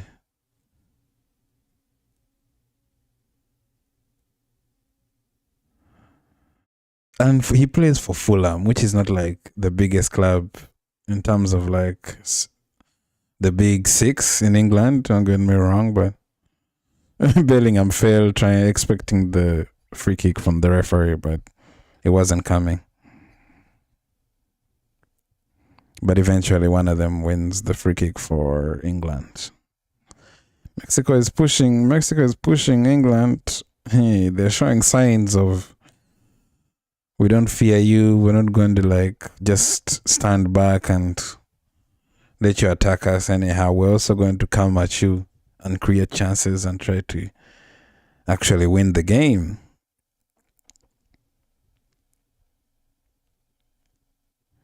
Okay, Pickford goes long.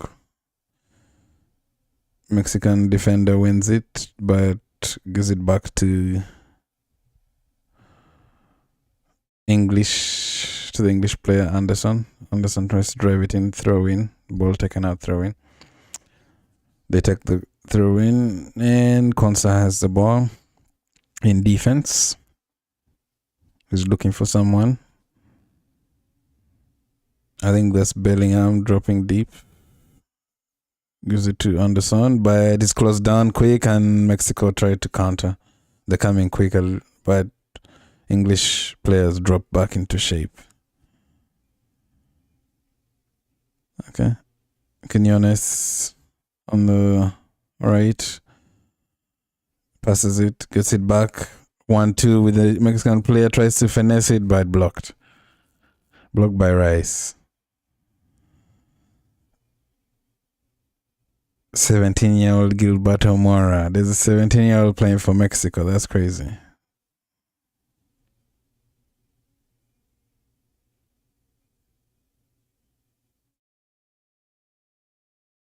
Free kick for England in the middle of the pitch.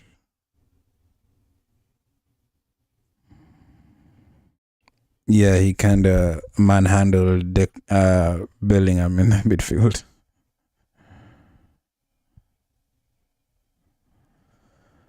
Man, Mexico looks ready for the challenge. Looks like the next just not gonna sit back and let England take them.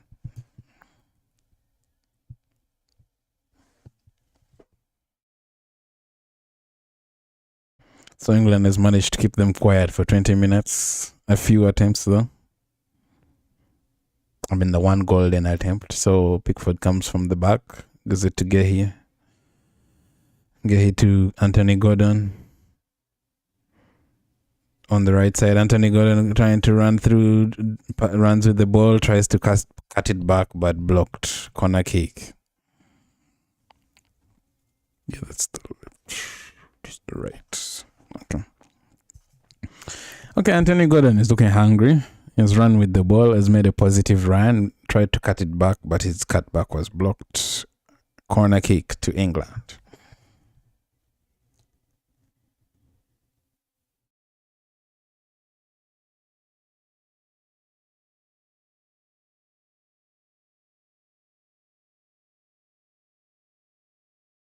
Rice goes long. Gehi was almost meeting it, but headed out by Mexico. Defending very strongly.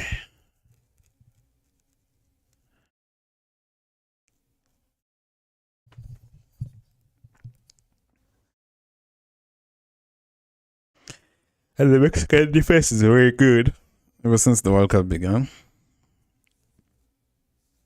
Wasted throw in. Just goes out for a goal kick. What the heck was that? Tuchel is already screaming on the sidelines. Who knows what he's saying, guys? I don't even know what he's saying.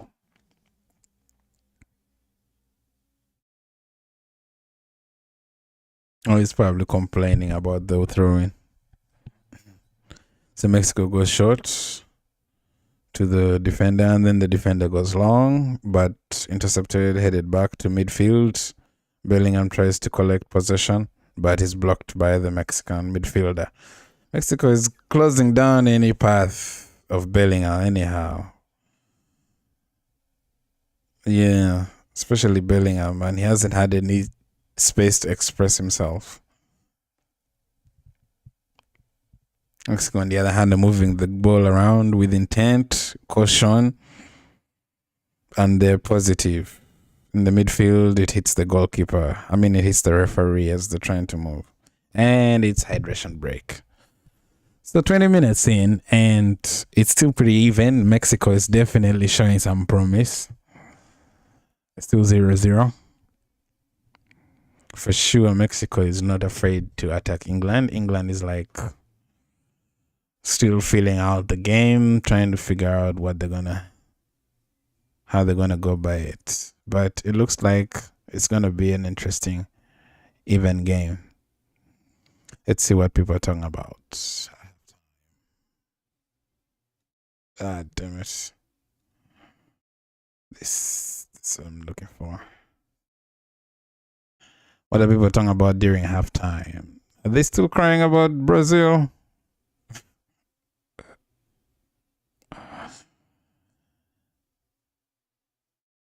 England. Okay, England. Let's try to focus on England.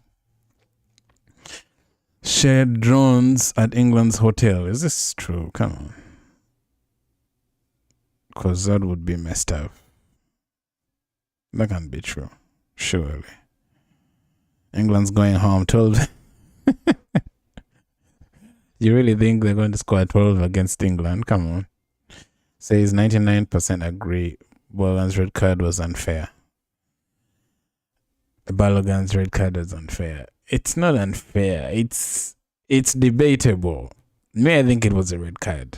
But I can see how it wasn't a red card. Because of intent. You can make an argument for it not being a red card. But by default, in my opinion, this is a red card.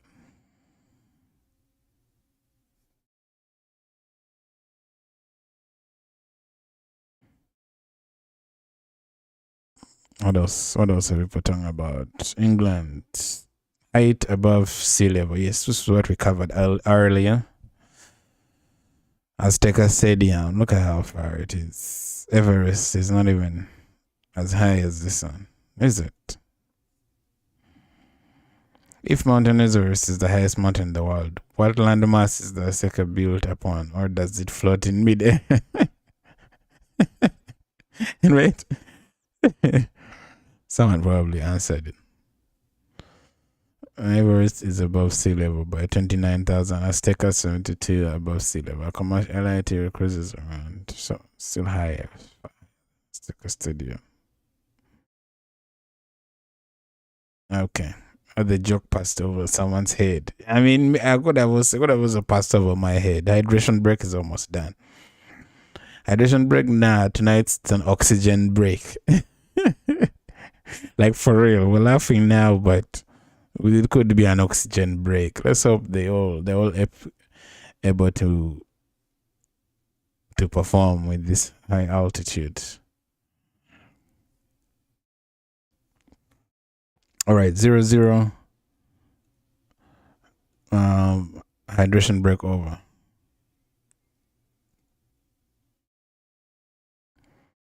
Anthony Gordon chasing, keeps the ball in, dribbles past one player, shoots on target, but goalkeeper gets it.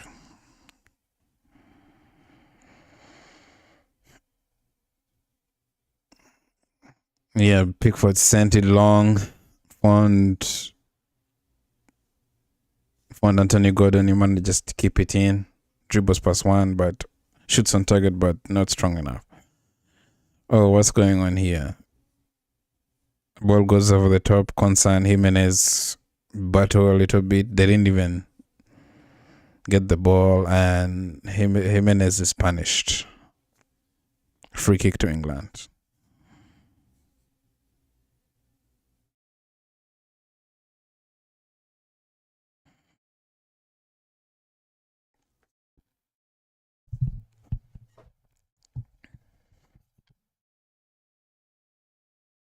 England trying to play from the back. O'Reilly goes long, hoping to find Anthony. Anthony miscontrols it, goes out for a throw into Mexico. Anthony Gordon, the Barcelona player. It still doesn't fall off the tongue naturally. Like, man, that's like his agent. Must have been his agent to get him such a sweet deal.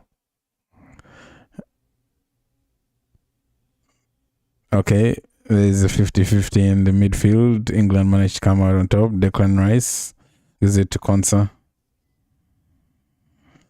Harry Kane drops deep, hoping to find someone making a run, but no one is blocked. So he gives it to Bellingham. Bellingham passes it back to Rice. Rice and Anderson trying to pass to each other. Ball stolen in midfield by Mexico, and Mexico trying to move it quick on the transition. England falling back, hoping to get back shape and defend. Mexico hoping to pass it quicker, but blocked down.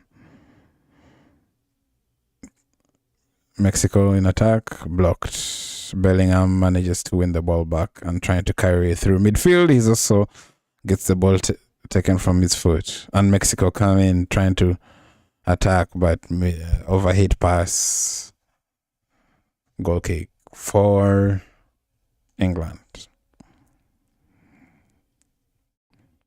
Okay, Bellingham dropped back and tried to help defensively, but he didn't pass the ball. He was trying to run with it. Ended up losing in a dangerous spot, but overhit pass goes for a goal kick. And England come passing from the back.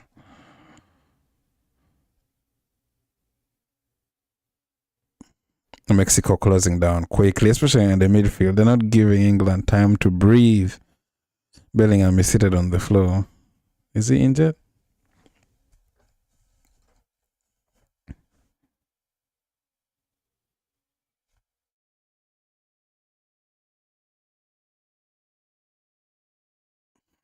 Shirt number 10. Oh, Bellingham is shirt number 10. Usually when you wear shirt number 10, you are amongst the best players on the team. Sometimes. A lot more than not. I don't know if it's still like that, but for a long period of time, shirt number 10 meant like you're the best on the team. Or at least one of the best. Anyway, Mexico come passing from the back.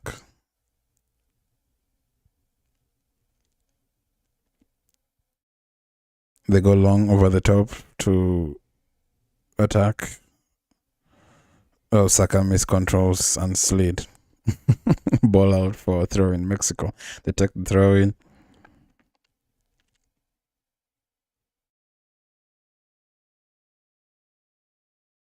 Mexico looking a bit more relaxed and more composed. England looking a bit more aggressive and more volatile. Mexico is definitely passing with more composure. Sends the ball into the box, cleared out, but not too far. Declan Rice tries to keep it, but ball goes out for throw-in for Mexico. Mexico take the throw-in quick. Quinones closed down, but still has the ball. Forced to move back into the defense.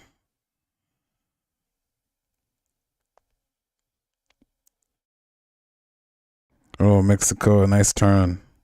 Turns the two English players and manages to find a pass in the midfield. Closed down though, so they're just passing around the midfield.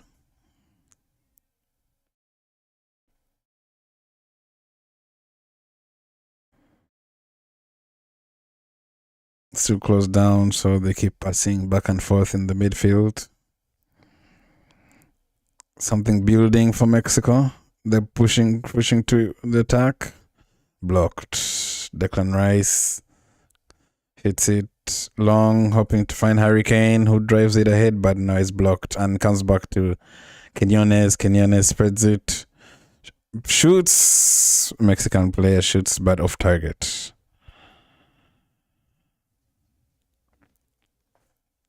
Yeah, Mexico is not moving this ball slowly. They are moving quick with intent.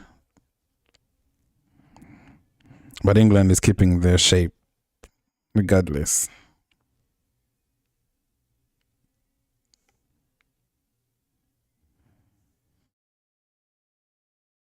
Okay, we're going long. Bellingham wins it in the air, but it ends up on a Mexican player's foot. Gordon says, the referee says it's alright. Gordon was a little bit extra on the Mexican player, but they don't really care too much. O'Reilly being closed down, but he manages to keep possession. And referee has seen enough, says free kick for England. Riley takes the quick free kick, gives it to Gehi. Gehi finds Konsa.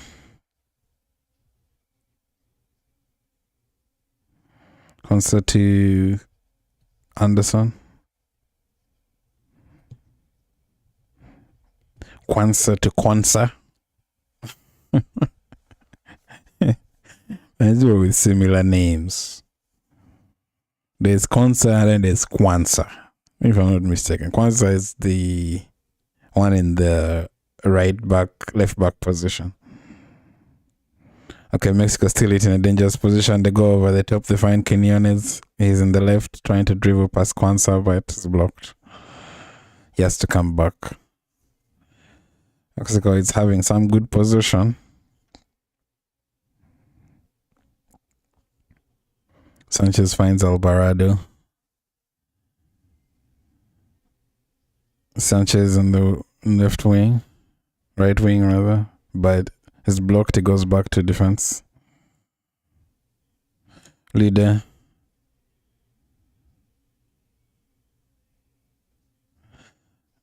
Vasquez to Montes and back to Vasquez.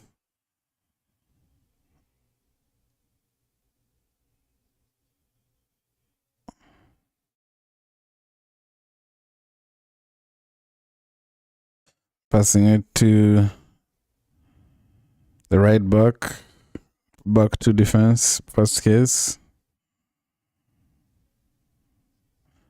It moves forward, he sends the ball in the box, but it passes over one's head and goes out for a throw into England. You see Madueke warming up. What is he warming up for, man? Madueke, he has disappointed people in this World Cup so far.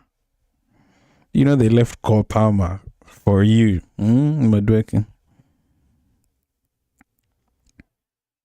A long throw by O'Reilly deep in his own half, but ends up just going back to Mexico. And then they're playing short with each other in midfield. Lira and Lomo. Sorry guys, I'm butchering the Mexican names. Gallardo gives it to Quinones into the box.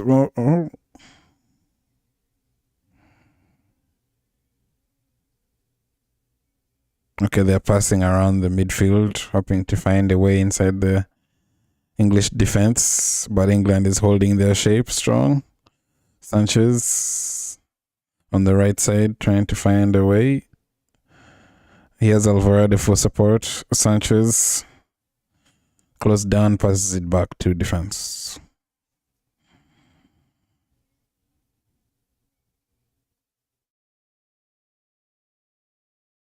They go long over the top, but it was close for Jimenez, but he manages to get it back. And now Declan Rice carries the ball from defense. He's going to midfield. He reaches the attack, spreads it for Saka. Saka is on the right side. He sends the ball in and diving header for Jude Bellingham. 1-0 for England. There you go. There you go. I told you. Declan Rice picks it up, drives the ball to midfield, and then spreads it to Saka. Exactly where Saka should be, on the left side. On the right side, rather. Crosses it into the box, and Bellingham is there with a diving header. Bellingham's run wasn't tracked, and he manages to take advantage. 1-0. Okay, England. And England being the first to score, it's going to be hard for Mexico. Maybe not, because they still have home advantage, but this just gives England a very big advantage. Yeah, the ball came in from the right. Yes, Saka was on the right side. Okay, ball again stolen from Mexican player in the midfield. And Bellingham spreads it left for right for, and then Bellingham scores a second goal, 2-0 to England. Mexico is falling apart, guys. Mexico is falling apart. What the heck? Yo, Mexico, what the heck has just happened? They have just fallen apart in like 2 minutes. That's crazy. That's crazy. Oh, England should even be away, but it's 2-0. Bellingham with both goals. Mexico lose the ball in a dangerous position in the midfield with no one covering back, and England managed to counter press. Harry Kane doesn't shoot, spreads it back, and Bellingham is there for the tap in.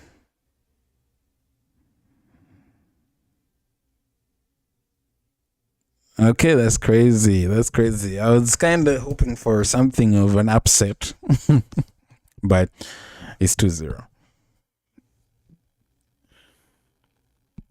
England with 2-0 with 2 goals. Mexico has to come back from 2 goals. This is going to be a hard task for Mexico.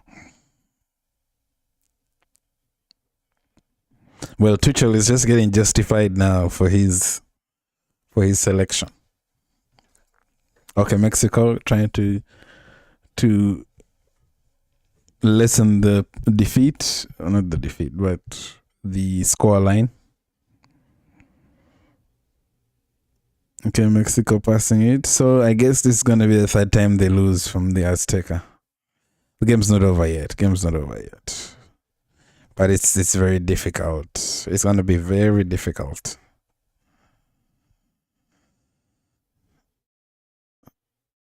Yeah, the Azteca has been stunned. They're quiet now. Yo. Yeah, this is crazy. Handball from Saka in the middle of the pitch. And Mexico are thinking, let's go long from the dead ball situation and try to pass into the box.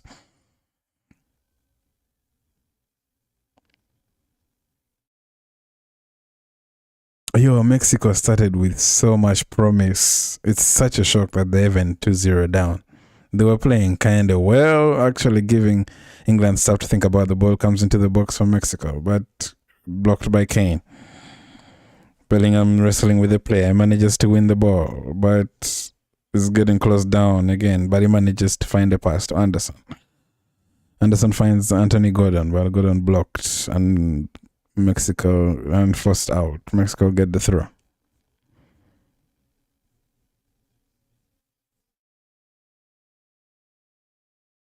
Yeah, now Mexico has to open up a bit to try and get the goal, leaving themselves exposed.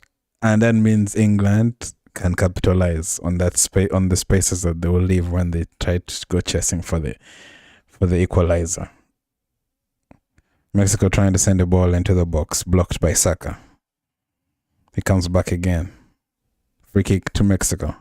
Dangerous situation, not directly, but on the left-hand side of the pitch.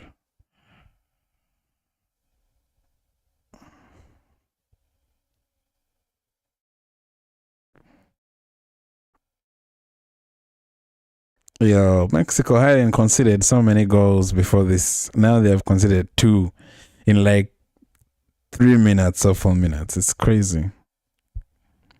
Now they have a dead ball situation. Mexico hoping to capitalize on this dead ball situation. Cross comes into the box. And no, 2-1. Quinones scores. Oh my God, this is game 1. This is game 1. Yo, this is insane. Quinones scored.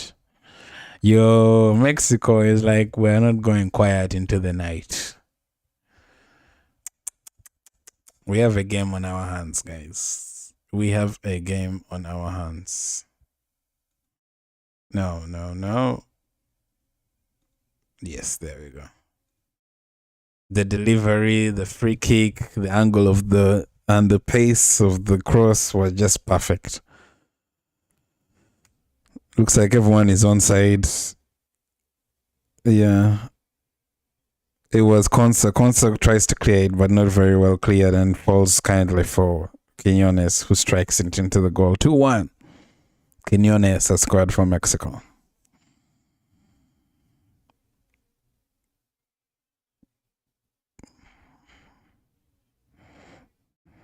Yeah, so Mexico still has hope.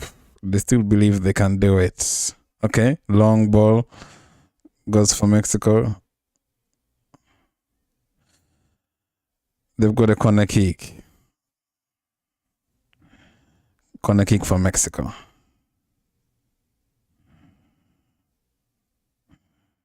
Yo, this game is intense. This game is intense. Thomas Tuchel chewing gum and pacing up and down on the sidelines. Oh, it's actually a throw into England. How did it become a throw into England? Anyway, Mexico still gets the ball back in the chaos of the throw-in, and then they spread it right side for a Mexican player, closed down by Riley.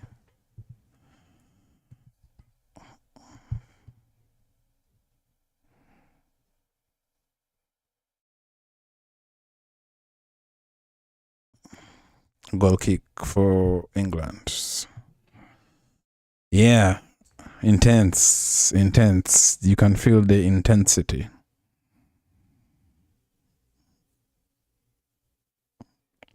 No shot, no playing from the back from Pickford. It's like just hoof it. And he does, hoof it does, into Mexico's defense.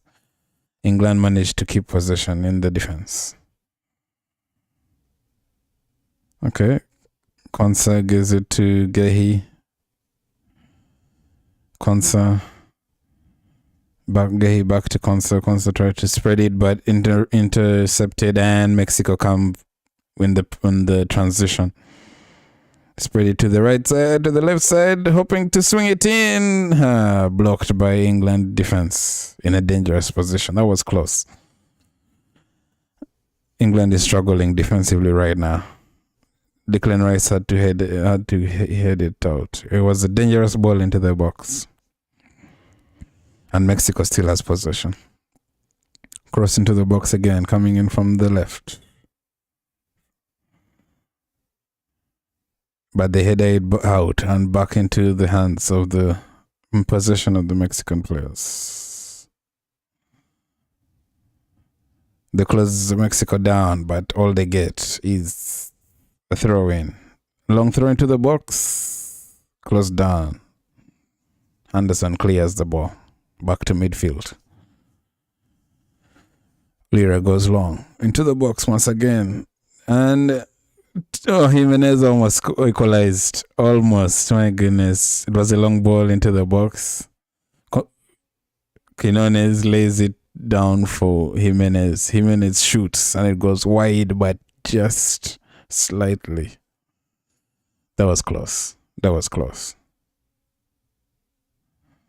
Man, it almost was 2-2. Yeah, Pickford goes long. Okay, Bakayo manages to keep possession, but the referee says it went over the line. Goal kick to Mexico. Mexico is putting up a fight, man. Mexico is putting up a fight. They're not just accepting this.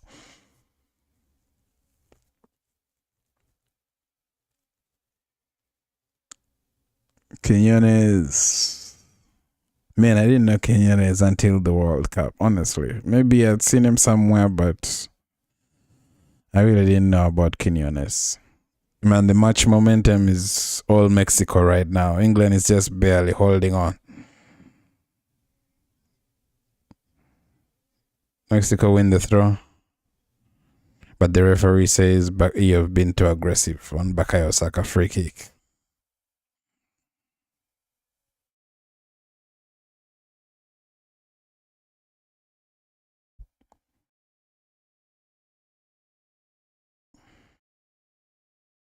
Five minutes extra time.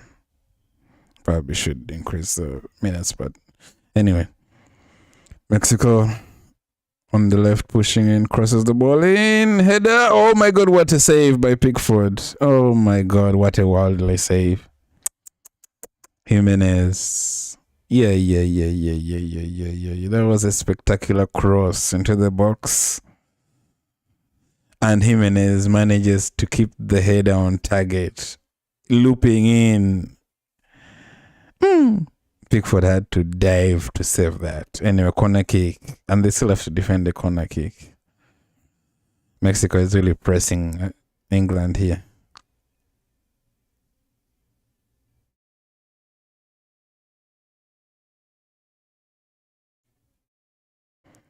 Sends it in. Oh my God. Almost went in, but blocked. My God. My God. How did Wonders miss? Bellingham blocked it at the last ditch defending. Yo, this last ditch defending. And he was onside, man. Bellingham had to do last ditch defending. Corner kick again for Mexico. Man, England is sweating. England is sweating right now.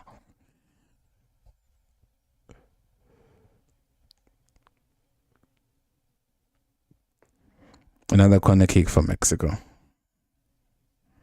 Teenage sensation. Sends the ball into the box. Headed out this time by the English players. Goes for a throw in. Some space for England to relax a little bit, but Mexico is going to come back straight for them. No wasting time. Don't give someone to throw it to. They'll count down.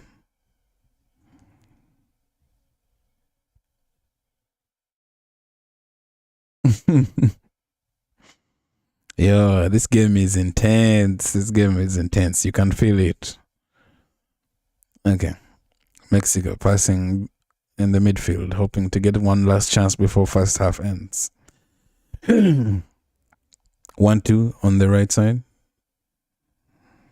Quinones manages to find another Mexican player, but he turns around, spreads it back, goes back to midfield.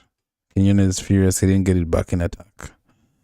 Mexico passing it in midfield. Quinones gets it deep, sends the ball into the box. It's deep. They win it in the box. Somehow it's still kept alive by the Mexican players. Anthony Gordon plays it well and gets a free kick.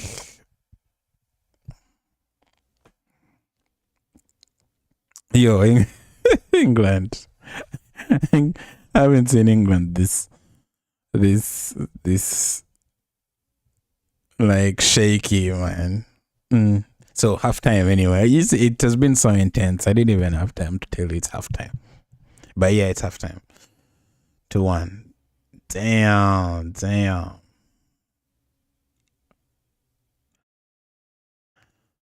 Yeah, this was my prediction. My prediction was 2-1.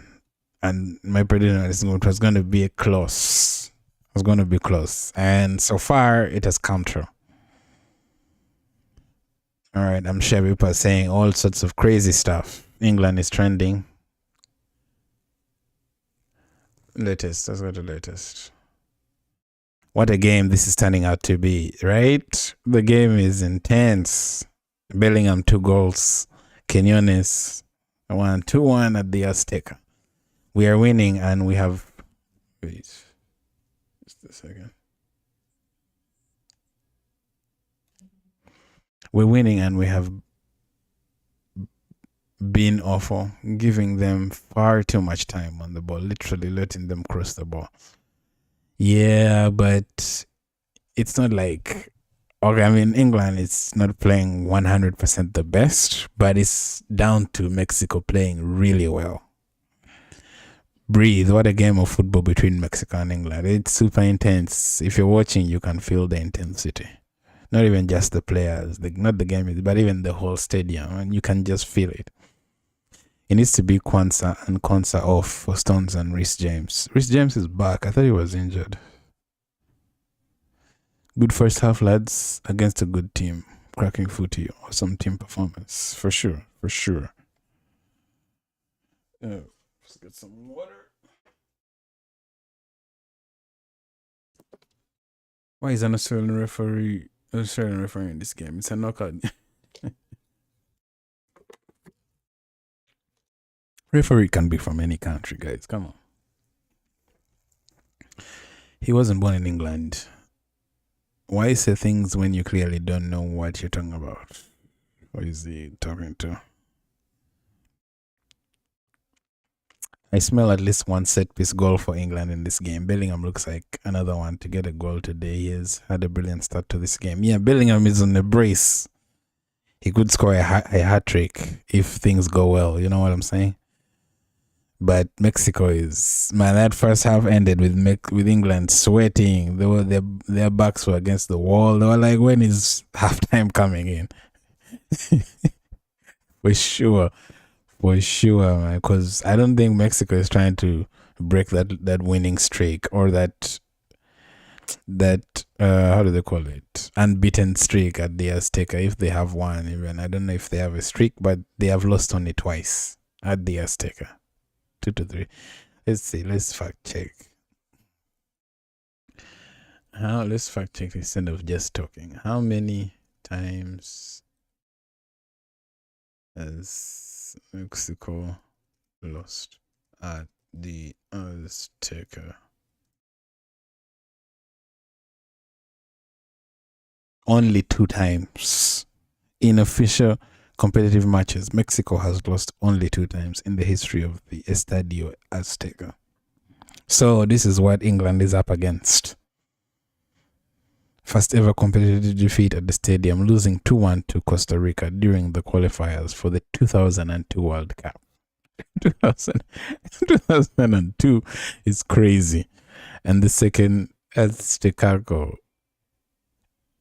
That's a loss. September 6th, 2013. Mexico was shocked again, falling 2-1 to Honduras.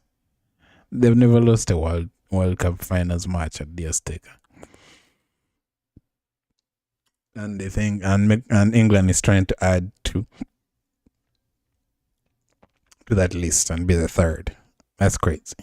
Like, this is gonna be difficult. It's gonna have to go to like penalties or something.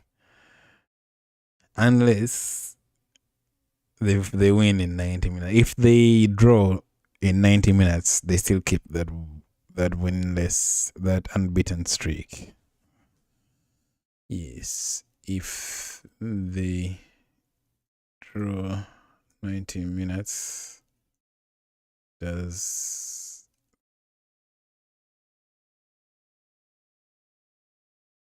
streak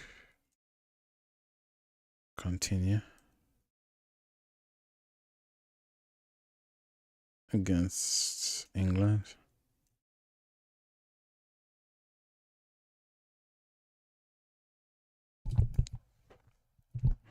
Yes, if Mexico draws against England after 90 minutes, the official unbeaten streak at the Estadio Azteca continues. So yes, if it's maybe 2-2 or 2-2 at full time, they keep the record.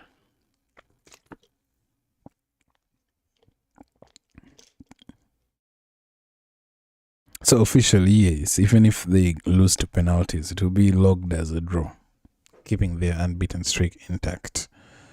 So it doesn't count when it goes to extra time. Means you fail to beat the team in 90 minutes.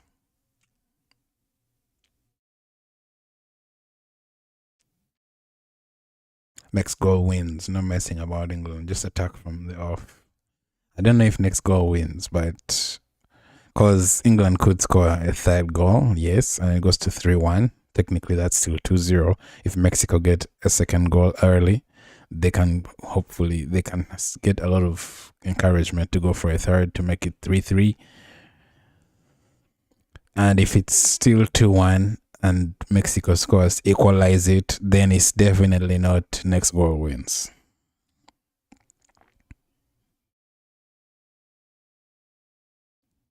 For England, so lucky to be in front. Mexico has been the better side as expected, obviously due to home ground advantage. More goals should come in the second half. That's what I'm saying. Like, England has more world-class players, I would say, compared to Mexico. But Mexico has home advantage, which is a very big point when it comes to these games. Man, Bellingham has really stepped up for England. I was criticizing him at one point, but right now you can't say anything against Bellingham.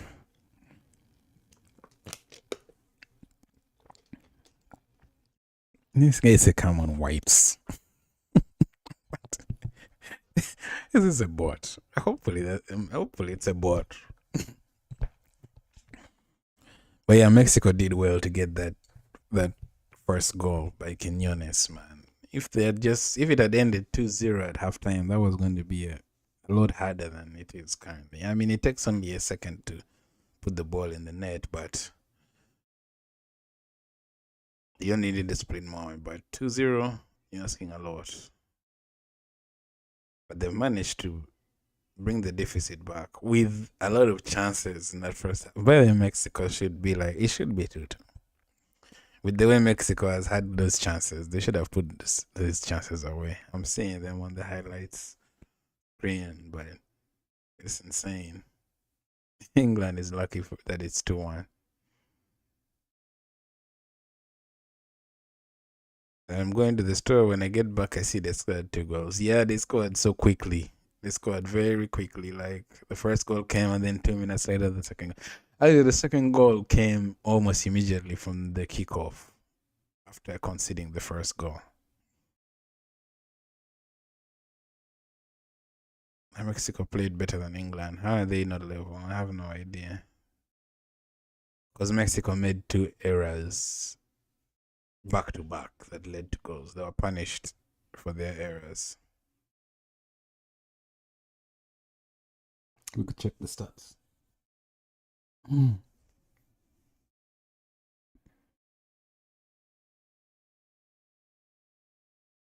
61% Mexico has more.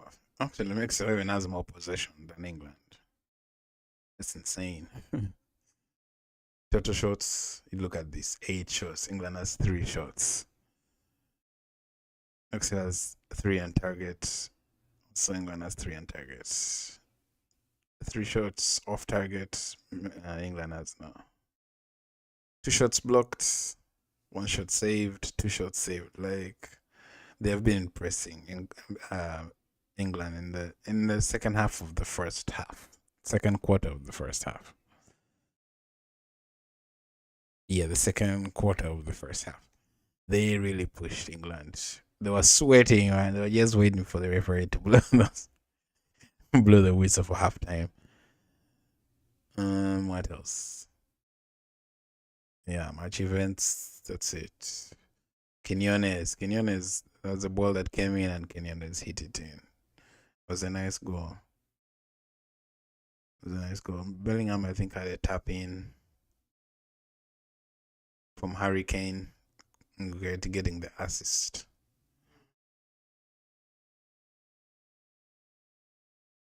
Cartels on the streets of Mexico right now after England scored 2 goals in 2 minutes.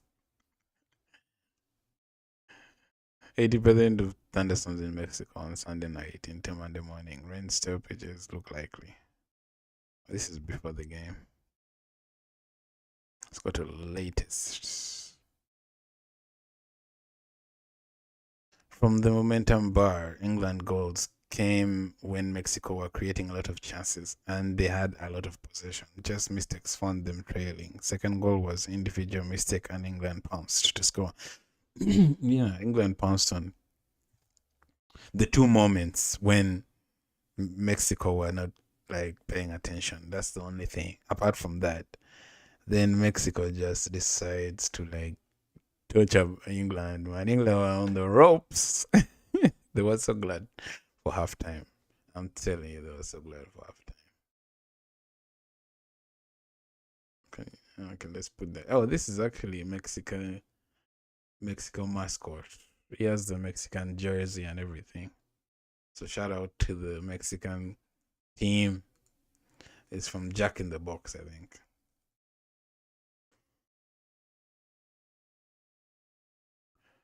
Yeah, okay. Some nice pictures. You can take a look. Can you see them? Yeah. Yeah, it's a bit cloudy. It's been raining, thunderstorms and whatnot. It was one of the saves. Oh, this was the goal. Was this the goal or the save? Yeah, that was the goal. Yeah, this is the goal. Quinones is here, shoots it up. It's going in. Everyone's just looking around, all lost. 2-1, 2-1. Mexico didn't want that first half to end. They're like, just keep it going. Come on, we need to get these guys back. Man, England. And Declan Rice is on a yellow card. England's gonna have to be like, I don't even know what. Just to be able to survive this second half. Absolute cinema. What a game this is turning out to be from BBC Sport. Do I follow you, BBC Sport? Yes, I do follow BBC Sport. Horrible defender. It needs to be Kwanzaa and Kwanzaa off for Stones and Rhys James. Maybe, I guess. Why? I mean, Kwanzaa and Kwanzaa haven't really. Have they been the problem? The problem hasn't been them. It actually has, maybe to a certain degree. But it's been midfield. Midfield, they're not like. They're losing a lot of balls in midfield to Mexico. I mean, it's understandable. Declan Rice has a yellow card. He can't just lunge in anyhow. He got it very early and it messed him up. But they're winning. They're winning. Yeah, it's definitely an interesting game.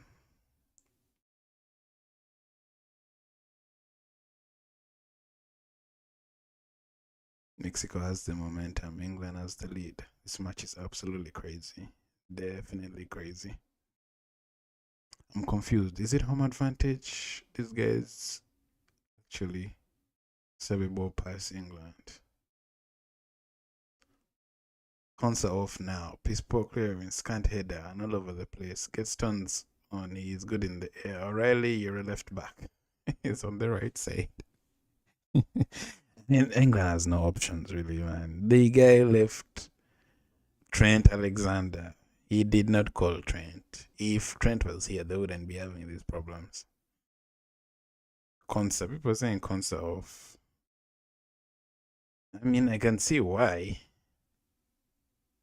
The defense has been leaky so far. They're not steady because Mexico is really pushing them to the edge, but they're winning. They're winning. Maybe change the shape or something. The match between Mexico and England is epic. Man, Pickford made a crazy world-class save. Pickford with an insane save. He has been the lifeline for England this match. Yeah. If it wasn't for Pickford, by the way, this game would be 2-2. Crazy. And Harry Kane hasn't yet even he has an assist. He has an assist at least. Bellingham with it. Okay, Bellingham also cleared the ball at the last moment. If it wasn't for that last ditch clearance, it would have been 2-2. Your England was just hanging on towards the end of that first half. Insane. They're coming back out for second half. Guys.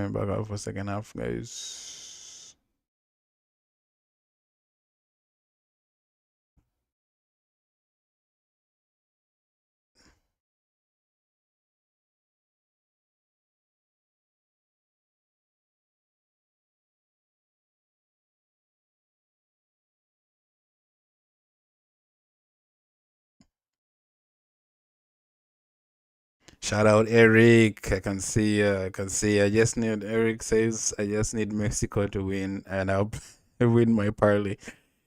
Yo, it was brave for you to put Mexico. It was really brave. I thought like, come on. It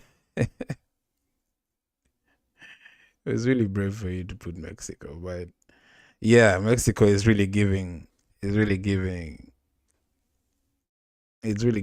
a lot to think about.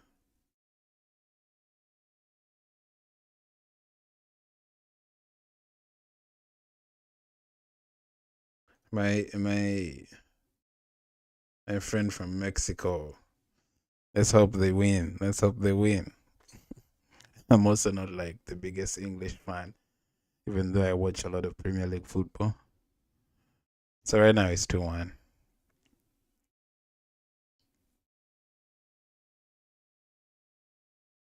Second half has started, guys.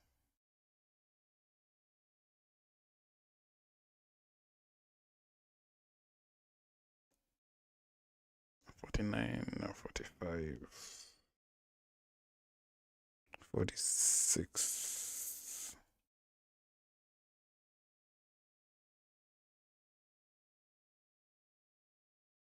All right, Pickford coming in from deep. Goes long.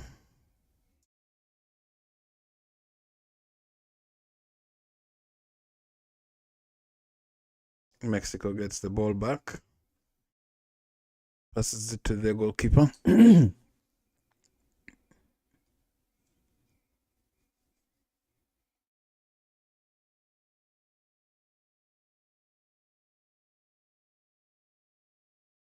Okay. Harry Kane appears to have committed a foul.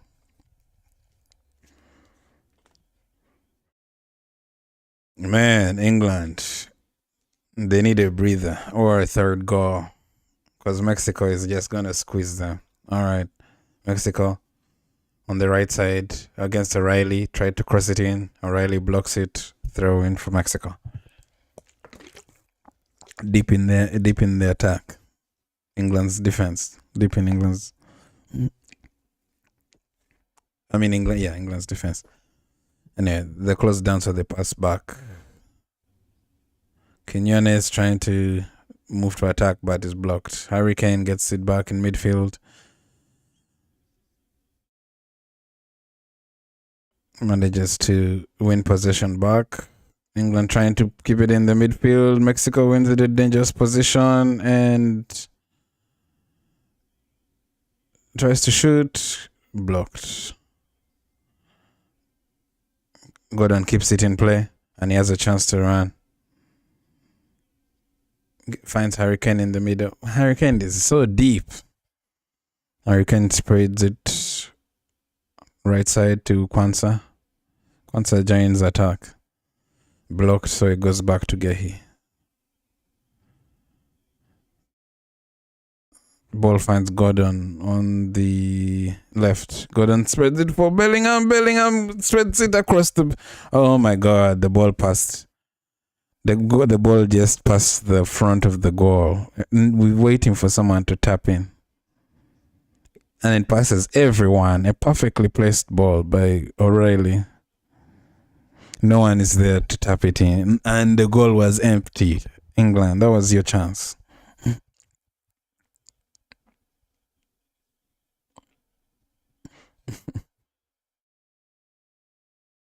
O'Reilly shoots, hits the post. Oh my God. Oh my God. Saka sends it in. Cleared out by the English defense. By the Mexican defense. Mexico is scrambling to clear. They're also trying to compose themselves. They almost caught Mexico off.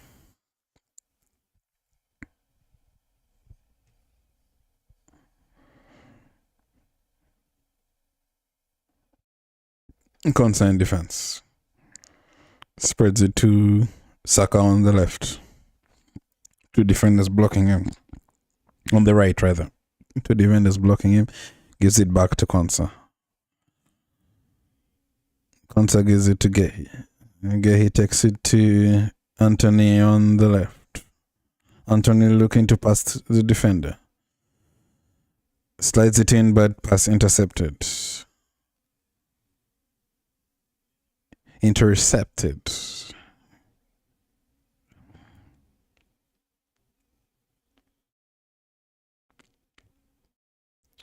Mexico clear, but only gets back to Pickford, who brings it back slowly.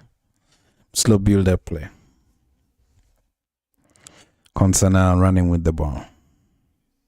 Blocked by Jimenez, but they still managed to get it back. Long ball back to Pickford. It almost goes out, but Pickford manages to scramble and keep possession. He, in turn, goes long towards Gordon. Gordon wins it, gives it to Bellingham. Bellingham closed down, but he manages to dribble past 1, 2, 3 and run. Okay, nice from Bellingham. Close down. Referee says was fair.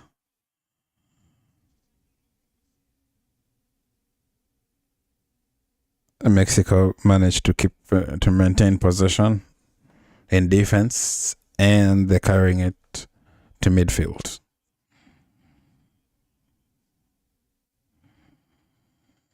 Yo, England has woken up this time. Like that momentum has kind of. Okay, they tried to spread it for Mexican winger, but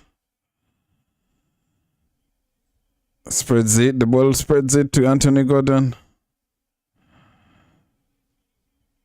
Gordon on the right.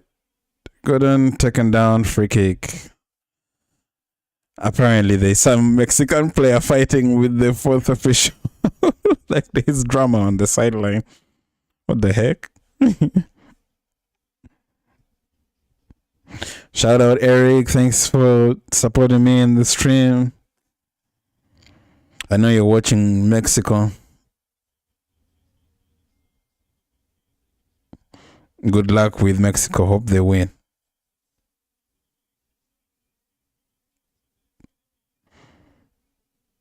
That's okay. That's definitely a foul. Come on, this ref is crazy. How would you just not call that? I see why the Mexican bench is fighting with the fourth the fish on the sideline.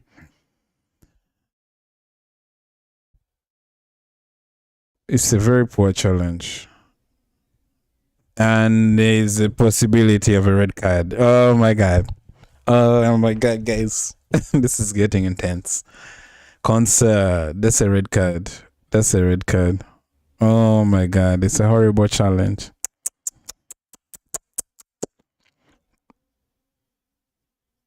Endangering opponent over the top. Red card. Red card to Konsa. VAR has taken a look.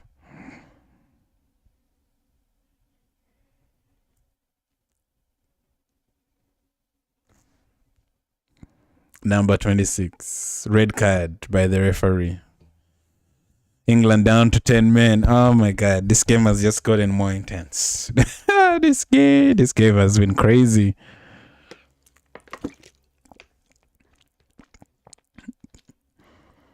England is still winning 2-1. Yo. Let's see if Trump will let's say if FIFA does what? Puts him on probation and lifts that ban.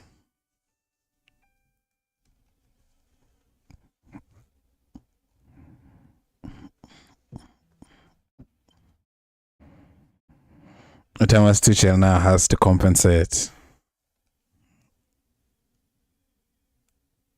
It's crazy.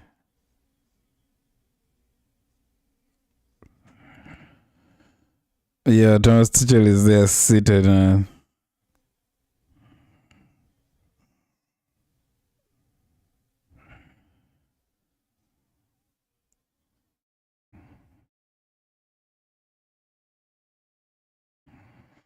ball comes in, free kick, ball kicked out.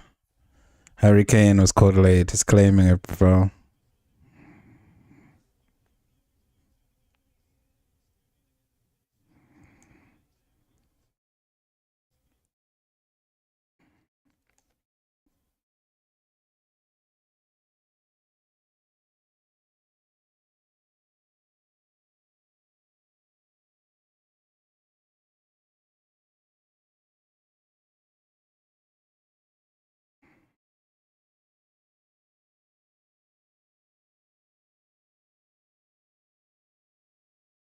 Yo, England have a red card and they're winning 2-1. Mexico has never lost. They've only lost 2 times in this stadium. Yo, the stakes are so high right now. The stakes are like... Yo, O'Reilly had a shot that hit the post. Like, this game is so intense. This game is like so intense. And it's a long way to go, and Mexico has the extra man. All right, Bellingham wrestling with the Mexican player.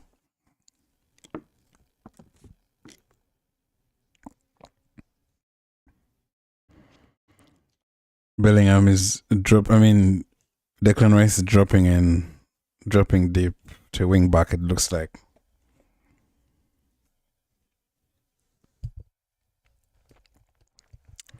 Mexico, if I'm you, don't move the ball slow. Just move quick, the same way you've been doing. A lot of teams, by the way, take things for granted sometimes. Quinones tries to shoot, but off target.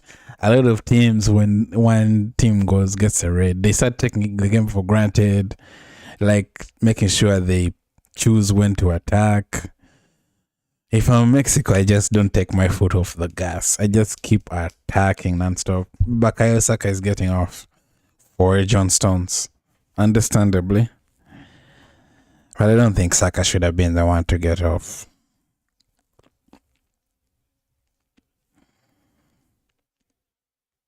Shouldn't have been Saka. Could be like who? Gordon. Anyway, Saka.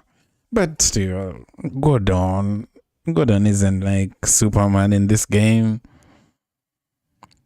Okay. Harry Kane wins it in dangerous position. Penalty. Referee claims penalty. 10 men of England have a penalty. Yeah, this game is crazy. This game is crazy. And I was just criticizing Anthony Gordon. My bad. Anthony Gordon, I was wrong, man. Damn. He has given England a penalty. Yeah, how did that even end up a penalty? Is he offside? The ball is played towards Harry Kane. He takes a touch and then Gordon sprints. A change of pace. And he gets the last touch and the keeper touches his leg and creates a foul penalty.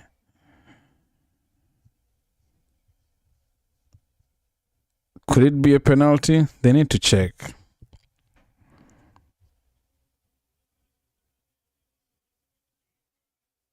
Have they double checked if it's confirmed? If it's confirmed. No yellow card for the goalkeeper.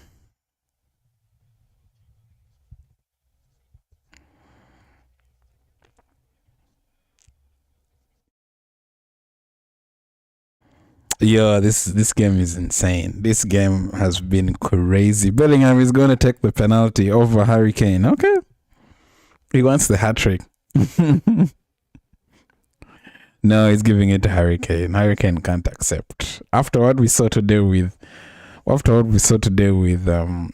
Guimaraes and Vini Jr. for Brazil. Yeah, this is not going to happen again.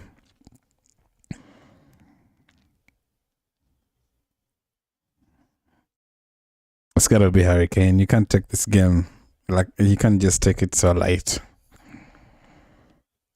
I thought he was offside.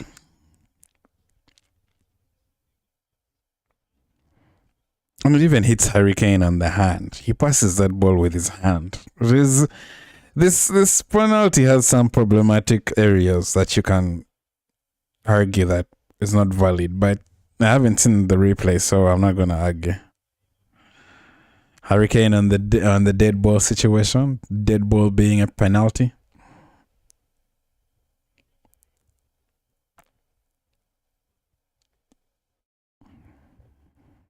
All right, let's see. Harry Kane. He has a very unique way of taking penalties. Go. 3-1. 3-1. The Azteca is falling apart, guys. Game might not be over yet. Some people think that will surely seal the deal for England. Mexico looks like they're going out.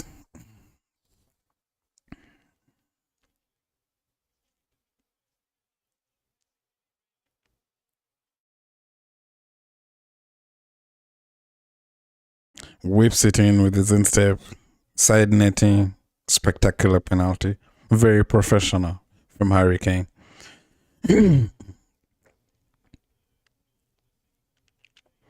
73rd goal of the season for Harry Kane. That is crazy. He has scored 73 goals this season.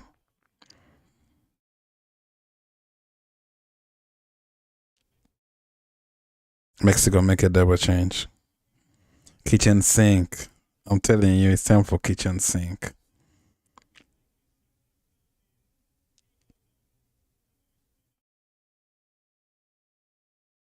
Damn, it's not like Mexico has played badly. They've just had moments.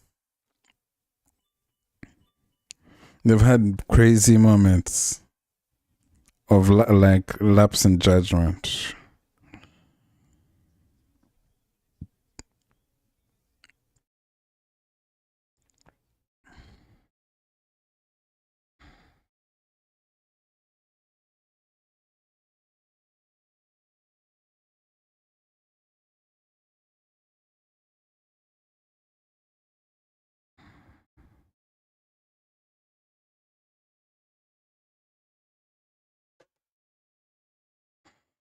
Man, Mexico, they should be feeling like I'm sure they're feeling some type of way, and because they haven't played badly at all, but England have just had that extra quality that has taken them to 3-1. But Mexico is coming in strong. Quinones on the left side spreads it right, tries to send it into the box, blocked. Strong defending by Johnston's corner kick for Mexico. Throw in for Mexico. The goal shot, Quinones moves the ball quicker, crosses the ball into the box. Pickford punched it, but not far enough. Slides it in for Gutierrez, blocked. Served by Pickford. There's still a red card. England are 10 men, so Mexico still has a chance. Even though they have a 2-goal lead, which is, but it's still hard. It's gonna be hard for Mexico to break them down.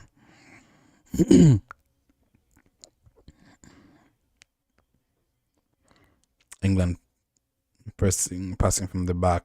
Press. If I'm Mexico, I'm pressing. I have the extra man, so I don't even care. Anyway, I should, but yeah, England goes over the top. Bellingham, Gordon manages to find the ball. He's kept possession. Balls like that, they shouldn't be winning such balls over the top.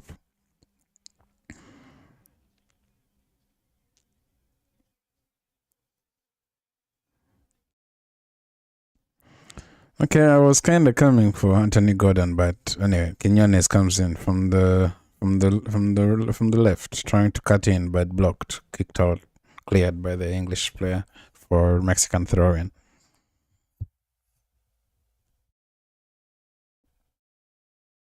Throw-in from Mexico. Quinones goes to the left. Gallardo trying to cross it into the box, ball cleared by Stones. That's a corner kick for Mexico. So it's not over. It's not all doom and gloom.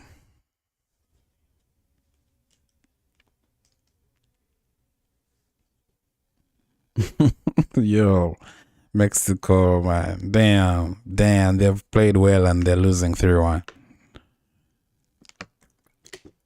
Ball comes in. Blocked. Given back to Alvarado. Hoping to cross it in from the left. Just gives it to Quinones. Quinones hoping to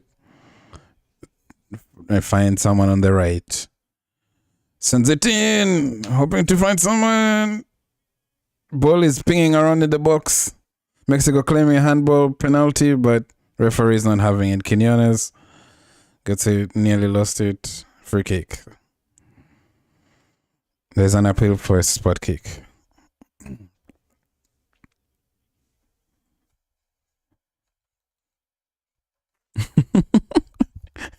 Mexican player. They have a free kick outside the box, but he's walking towards penalty, claiming for a penalty.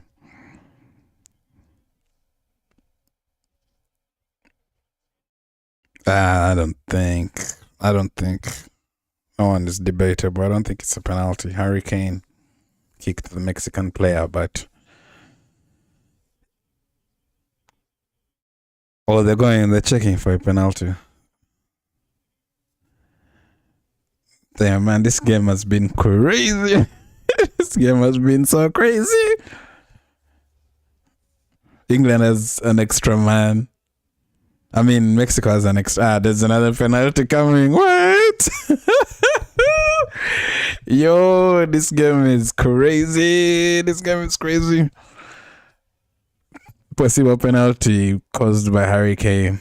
It's about to go to 3-2. Or Pickford could save the game goal. This game has had everything.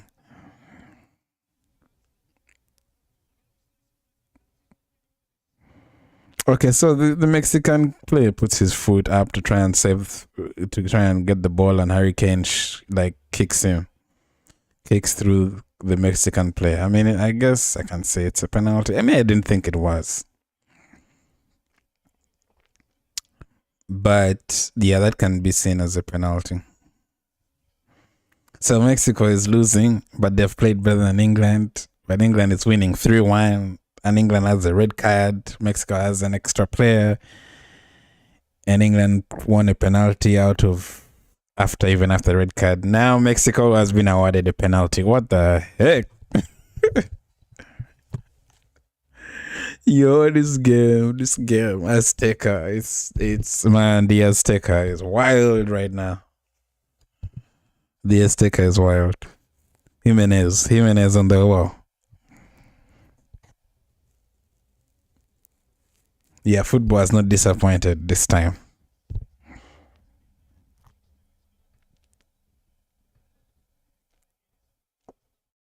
It's so volatile. This game has been volatile. Yellow cards are starting to fly now. Who is he giving the yellow card to?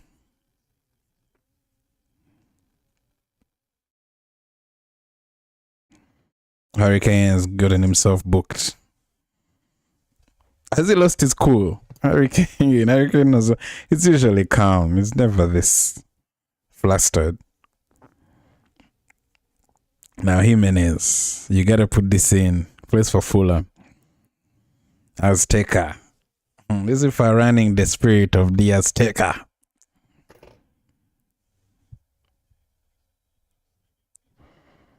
Yo, ball comes in. Jimenez. And he scores. 3-2. 3-2. Red card. What is the referee saying? This game is crazy. Has the ref accepted? Sometimes they be refusing. Yo, the Azteca Stadium is out of control, man. People are jumping up and down, green everywhere. Yo, this game has been super intense, exciting, thrilling, classic.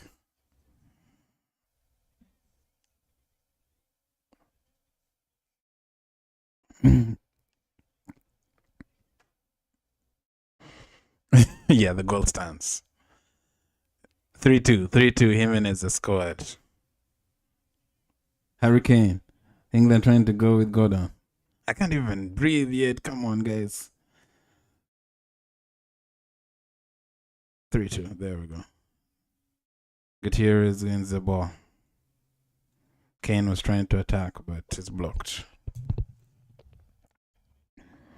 England win a free kick in Mexico's defense. Higher up the pitch. Someone's on the ground. I think it's O'Reilly. Yeah, this game has been crazy. If you didn't watch this game, I'm feeling bad for you. This game is so crazy.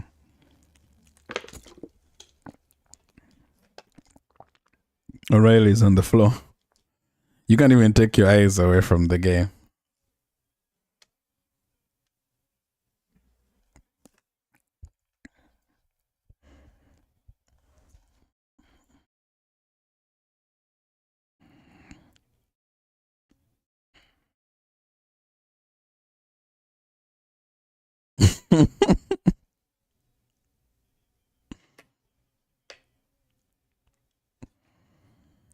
Yeah, people are fighting. What's going on? Yellow cards are coming out. They're giving someone a yellow card.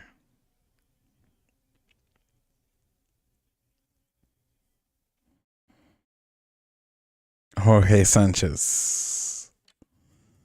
This stadium is buzzing. Don't they call buzzing? It's on fire. Not on fire, but the stadium is just so excited. It's electric. 5-goal thriller. Hydration break. Man, we need a hydration break. All the craziness that has happened.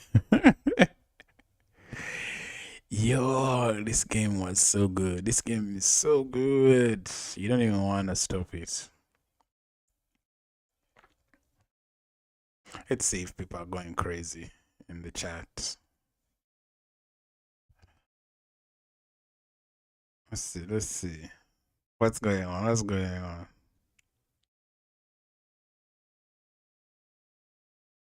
Latest. Good thing the broadcasting saying I'm really advanced, or it'd be pretty scary to be a fan right now. What is the Mexico England game? Total chaos. Total chaos. Look at this. 3-2 penalty goal. Penalty, 2 goals. Red card. Hydration break ongoing. Since it's not England committing the foul, it isn't being called. If England lose, England, Mexico, exactly how I predicted it would go.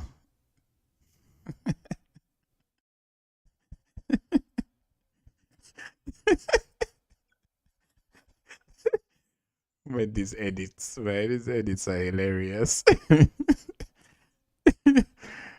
Okay. England got a penalty, so it was 3-1, but now it's 3-2. So who knows? Maybe we got this. England versus Mexico, whole house mad. I'm telling you, the whole stadium has gone insane. Like, the game is crazy. It's so crazy.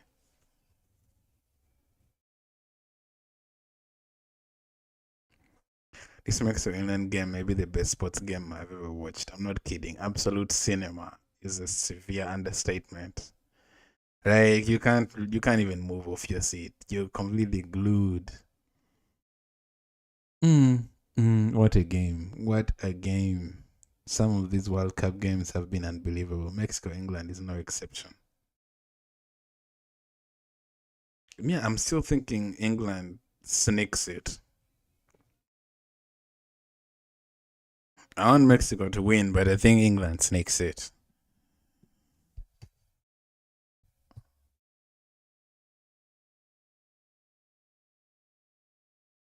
Damn, O'Reilly has been subbed. He has a yellow card too. Yeah, O'Reilly has been taken off for Dan Burn. Big Dan Burn from Newcastle. Yeah, this game has been wild. I'm still I keep saying that, but that's the truth. It has been such a wild game. Hydration break is over.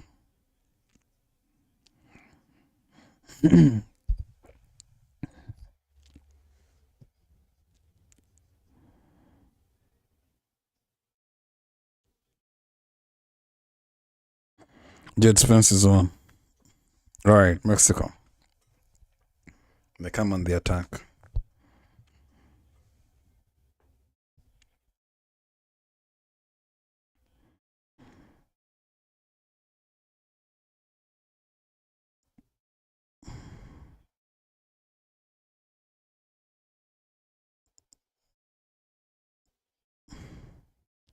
Alright, Mexico in attack. Remember, England have only 10 men, so they're gonna have to defend for this for a long time.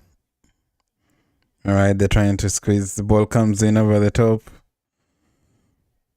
Poorly controlled, and Spence clears the ball, but it just goes back into Mexico's possession. And they come back trying to attack England.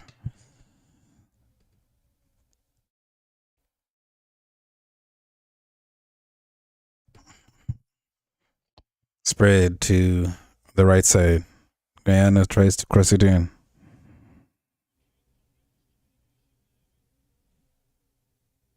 Blocked.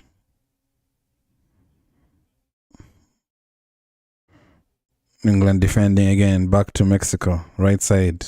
Gallardo. Left side rather. Crosses the ball in. Blocked. Kicked off again. Long. Mexico get the ball back again. There's a lot of time. But get it now. Me, don't slow down. Me, if I'm Mexico, just keep doing that thing. Don't try to slow it down and catch them off. Just keep attacking with pace. Because before you know it, 20 minutes have gone and you're done. Mexican player trying to do the overhead bicycle kick. Cleared again, comes back for Mexico coming back in the attack. England are trapped. They can't go anywhere.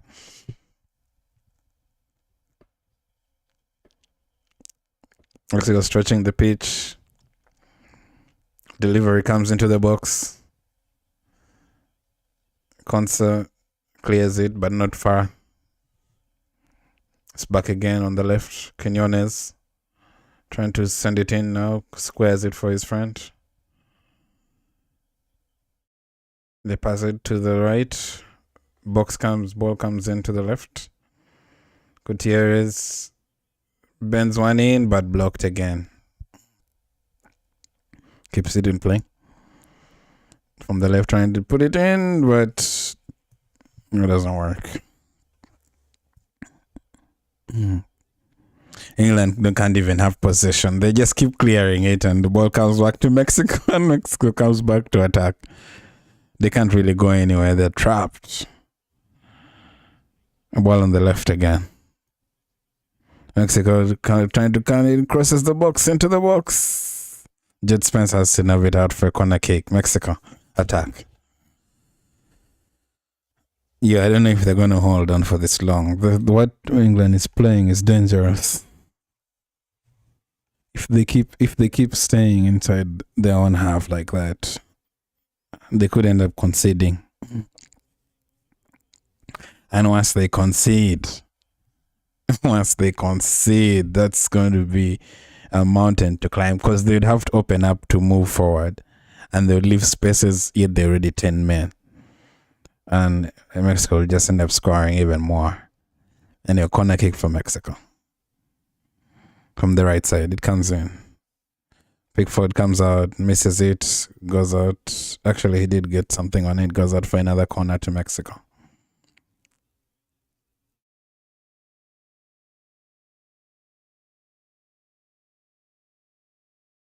Man, Pickford.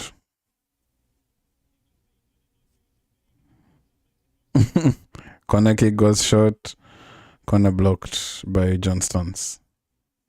Still another corner to Mexico. Yo, you guys better take advantage of this while you can, because eventually it will reach 90 minutes and you're still on 3-2.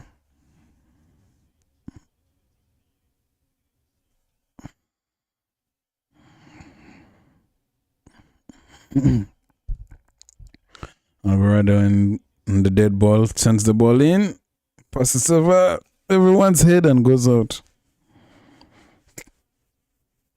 It was a free hit there. They had a chance to score. That was close. He won it in the air clean, and he just mistimed the header. 10 minutes for England to try and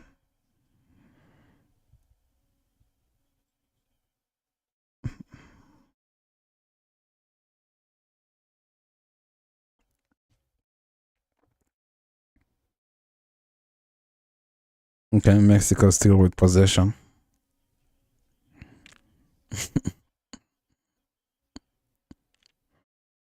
Moving the ball, hoping to score. Jed Spence tries to block. Ball comes into the center. They clear. England can't get out of their own half, man. They're stuck in defense. Yo, Quinones is out. Quinones is out. They've removed him because it's not a game for Quinones. Quinones is like a runner. And England is playing the bus. They're basically playing bus, where you just stay in front of your keeper and just kick the ball out. And then the team comes back, attacks you, you kick the ball out.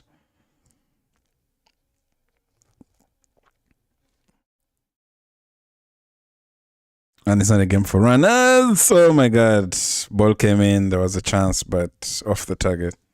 It wasn't a bad idea.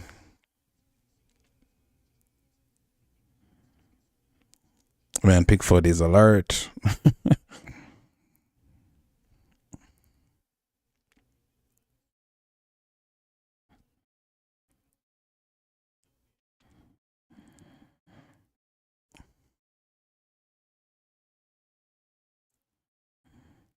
Mexico trying to move the ball quick. England went along from the goal kick, but gives it back to Mexico. Mexico is now moving the ball. Onslaught is still coming. England have no space to breathe.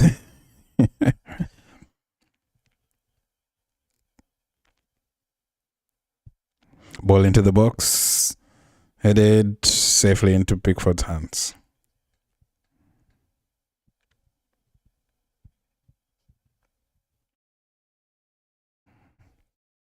Ryan Gahey manages to maintain defense. Ball goes over the top, back to goalkeeper's hands. Man, this game has been insane. Insane. Mexico come back in attack. It's just complete defense for England. Ball one in the middle in the box, and there's scrambling, but England managed to get it away. But Mexico come back again. I'm telling you, England is playing bass. Like they're not even getting out of their own half. Not let alone the edge of their box. They're all just standing there while Mexico comes back in attack. They're trying to take it in. I think they went a corner kick, yes. Corner kick for Mexico.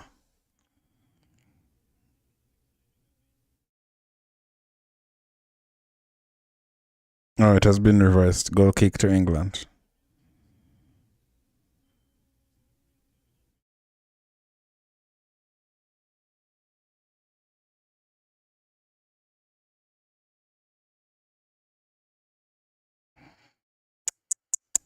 Jed Spence. Man, England is defending with their lives. Yeah, this is crazy. You have to be concentration levels right now have to be like at England still trying to attack but blocked. Mexico lose the ball in midfield. Free kick for England. Brilliant from Konsa, man. He just uses his strength, gets between man and ball, blocks Raul from trying to start a counter.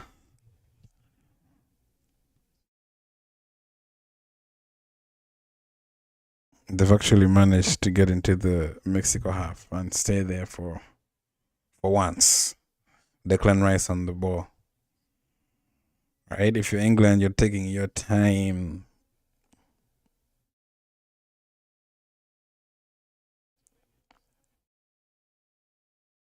Royce sends in the ball. Headed by a Mexican defender.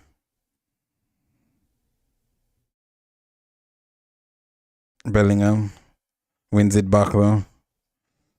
Jed Spence goes over the top but lands on the goalkeeper's hands. And Mexico trying to move the ball quick with the crowd behind them. You can hear the crowd screaming.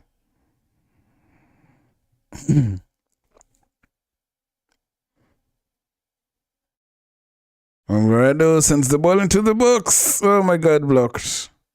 England ran there throwing bodies. Declan Rice trying to play it out.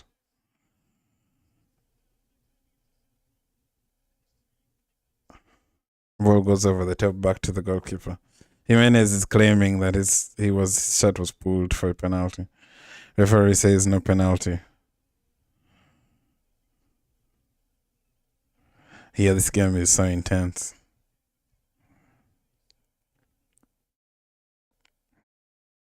Okay, Mexico trying to work up something. Ball comes into the box. Pickford punches it out. Back to the Mexican player. But Mexico comes back into attack. Spreads it to the left side. Ball comes again to the box. Jimenez tries to control it but blocked. Offside, actually. Offside flag goes up. 86 minutes. How is it on 72? Oh shit, I forgot to change the time. I forgot to put it back after extra time.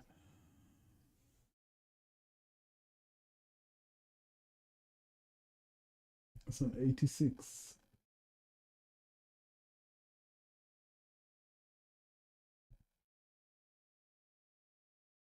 Man, this game has been crazy. Emotionally draining, this game. Mexico still has hope. They still have a chance. England goes long, but it always ends up in the hands of Mexico or the feet of Mexico. And they come again. All right, Mexico. Hoping to break down this 10-man team of England. But Stones clears it. Consa tries to clear it. So Bellingham clears it, but comes back to Mexico. Mexico comes in on the right side. He's hoping to find space to cross it in, but is blocked by Anthony Gordon and Jed Smith. Alvarado keeps getting blocked. He's trying to find a yard of space to cross it in.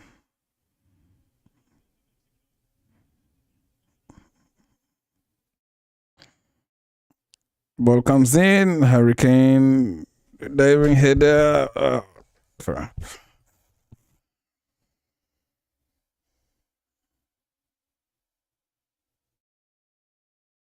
Still blocked. Ball comes over the top. Jimenez, he blocks it. Throw in for Mexico. The crowd is really hyping them. 2 minutes left.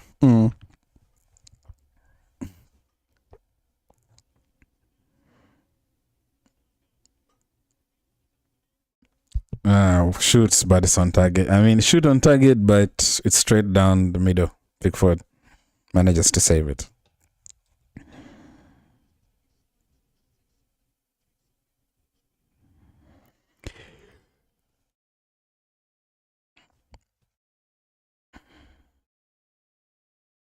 Damn, what a game. What a game.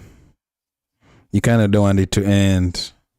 Jimenez penalized for a push on who? Bellingham in the middle of the pitch.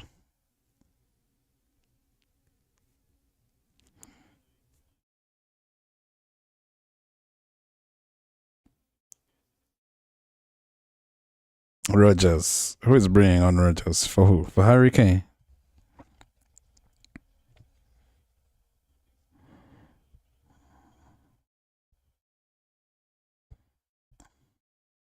Hurricane off, Morgan Rogers on. Hands the armband over to John Stones.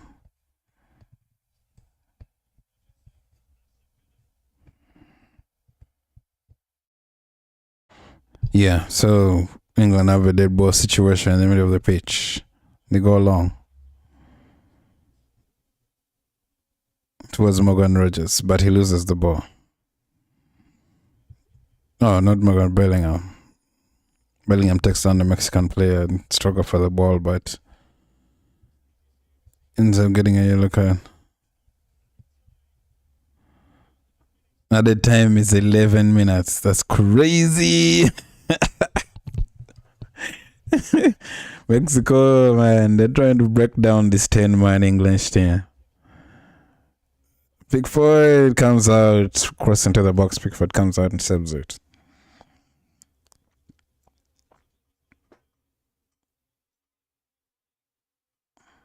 England, I mean, Pickford has to be brave and come out early, man, especially those crosses.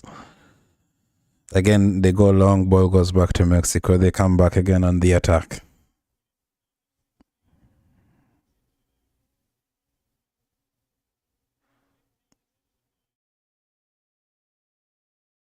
Yeah, this is crazy. Mexico, yeah, coming in closer, pulling in closer to England's box. Just dancing around there, passing around the edge of the box. Okay. It's down on the left side. Hoping to find a other space to cross. Guyana crosses it blocked. Goes out for a corner kick. Mexico will get a corner kick. Mexico is running out of time. They need to put it in like yesterday.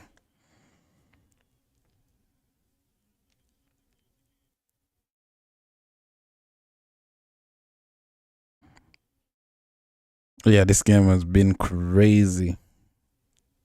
Ball comes into the box. Pickford punches it.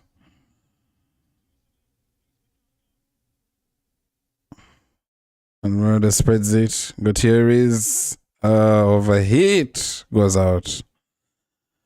Damn, Gutierrez, come on. This is not the time to overheat your pass.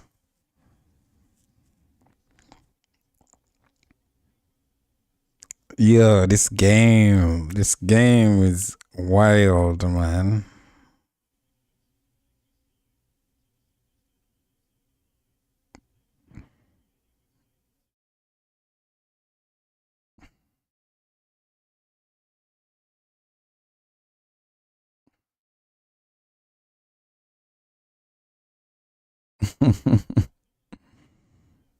Altitude versus attitude is what one of the journalists said. Mexico coming back again. But terrible pass. Gordon intercepts it. Tries to start an attack. I'm trying to go long for goal. But it was on target actually. Okay, Mexico hoping to come back and attack.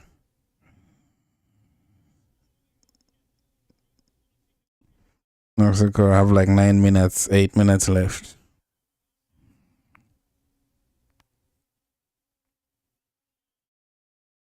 Gallardo hoping to sends it in, poor ball, goes for a goal kick. These guys are wasting chances. Do they understand that though? If they lose this, they go home. Mexican players are not making the right choices in attack. I mean, it is stressful at such a time. You have a red card, the other team has a red card, you should be taking advantage. The pressure kind of swings back onto you in a weird way. Because now you're expected to score.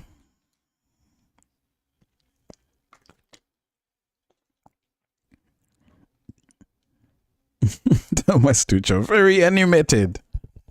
Very animated. But throw in second quick. Mexico come back again. Mexico not caring. I mean, they need to get that ball in the box. Get the ball in the box. Yeah. Oh my God, goes over everyone and goes out. Yo, Mexico is starting to just get frustrated, and yet they have the advantage of 11 men.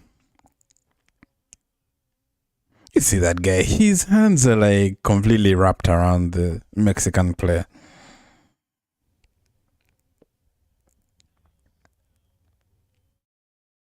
Harry Kane, he has been removed. He has been subbed off. He's all there anxious on the bench. 5 minutes gone. 6 minutes left. Mexico, this is the only chance. Otherwise, they're going to get knocked out.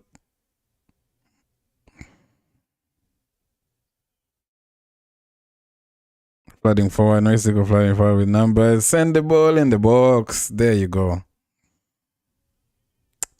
Jimenez went for the bicycle but blocked again. Yeah, imagine that was the equalizer. The whole stadium just loses their minds. If Mexico scores, the stadium is going to lose their minds. England can absolutely not allow Mexico to score. 5 minutes. Mexico send the ball in. Alvarez tried to shoot from distance. Rice blocks it.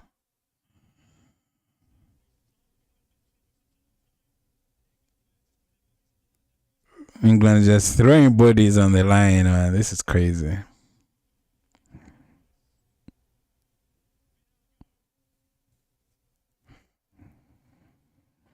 Okay. Mexico is coming, passing the ball at the edge of the box, England's box, just passing it across the box, hoping to find space to cross the ball in. English.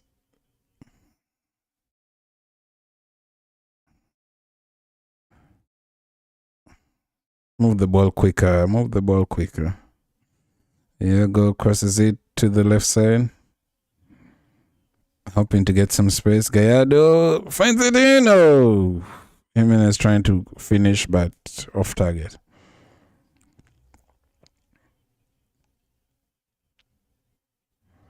I think they're panicking. You know, sometimes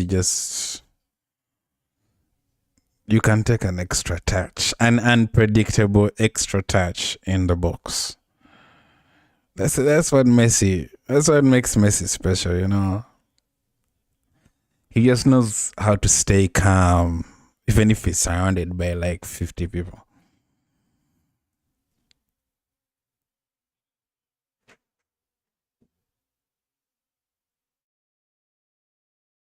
England throw here. Morgan Rogers, Bellingham hoping to just take it to the corner and win a throw, which he does. Mexico players all outraged.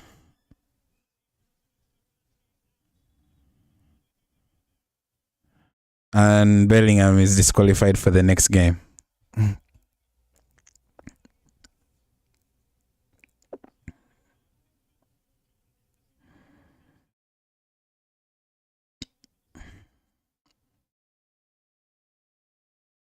Mexico hoping to play. England is just England's chance to finally keep the ball. They haven't had it for some time. They haven't even left their half. Now they're finally done. Pickford goes long. Ball lands back to Mexico. The goalkeeper. Mexican goalkeeper starts the ball immediately, starts the play. Mexico pushing. Sends the ball in for Spence, wins the ball, but he concedes the corner.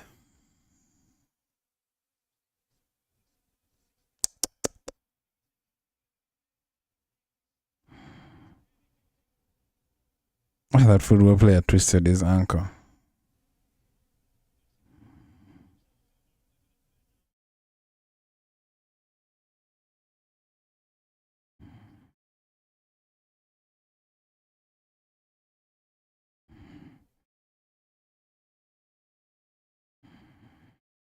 Whipped in.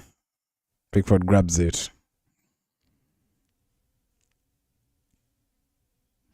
Yeah, there was a Mexican player who twisted his foot.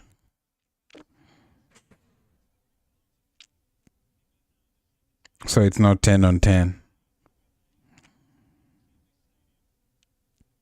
Pickford goes long. Man, this game has been intense. This game has been so intense. A lot has happened. Jordan Henderson has got a yellow card from the sidelines. Yo, England can't doesn't make any more subs. Now can Mexico. Ban intercepts the pass from the Mexican player and clears it. Somehow stays in. Mexico come back again. Spreads the ball to the left side.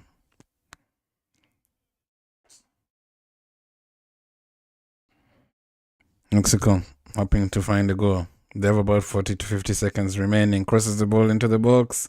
Has to happen now. Jimenez cleared. Rogers clears it. Mexico still have the ball.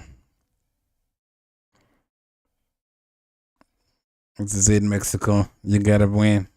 Or at least get the equalizer. Get it into the box. Get it into the box. Oh, blocked. But still, they still have possession.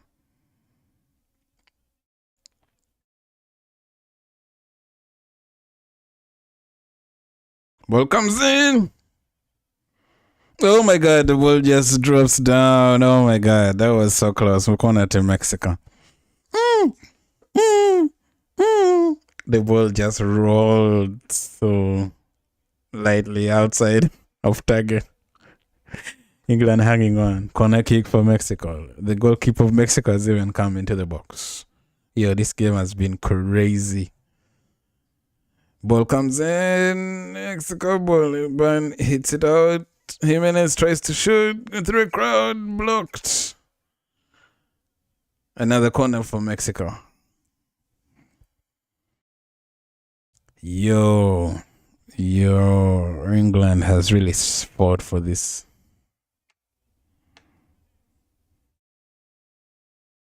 Mexico has really tried. Another ball comes in. Pickford punches it. And England win it. Oh my God. What a game. What a game. Mexico out. Mexico are out. Oh man, my boy, Mexico. Yeah, Mexico is out. Can you see the Mexico flag here on the... Yeah, Azteca. They've lost the Azteca. This is the third one now. What a game. No time to breathe from beginning up to end. What the heck did we just watch?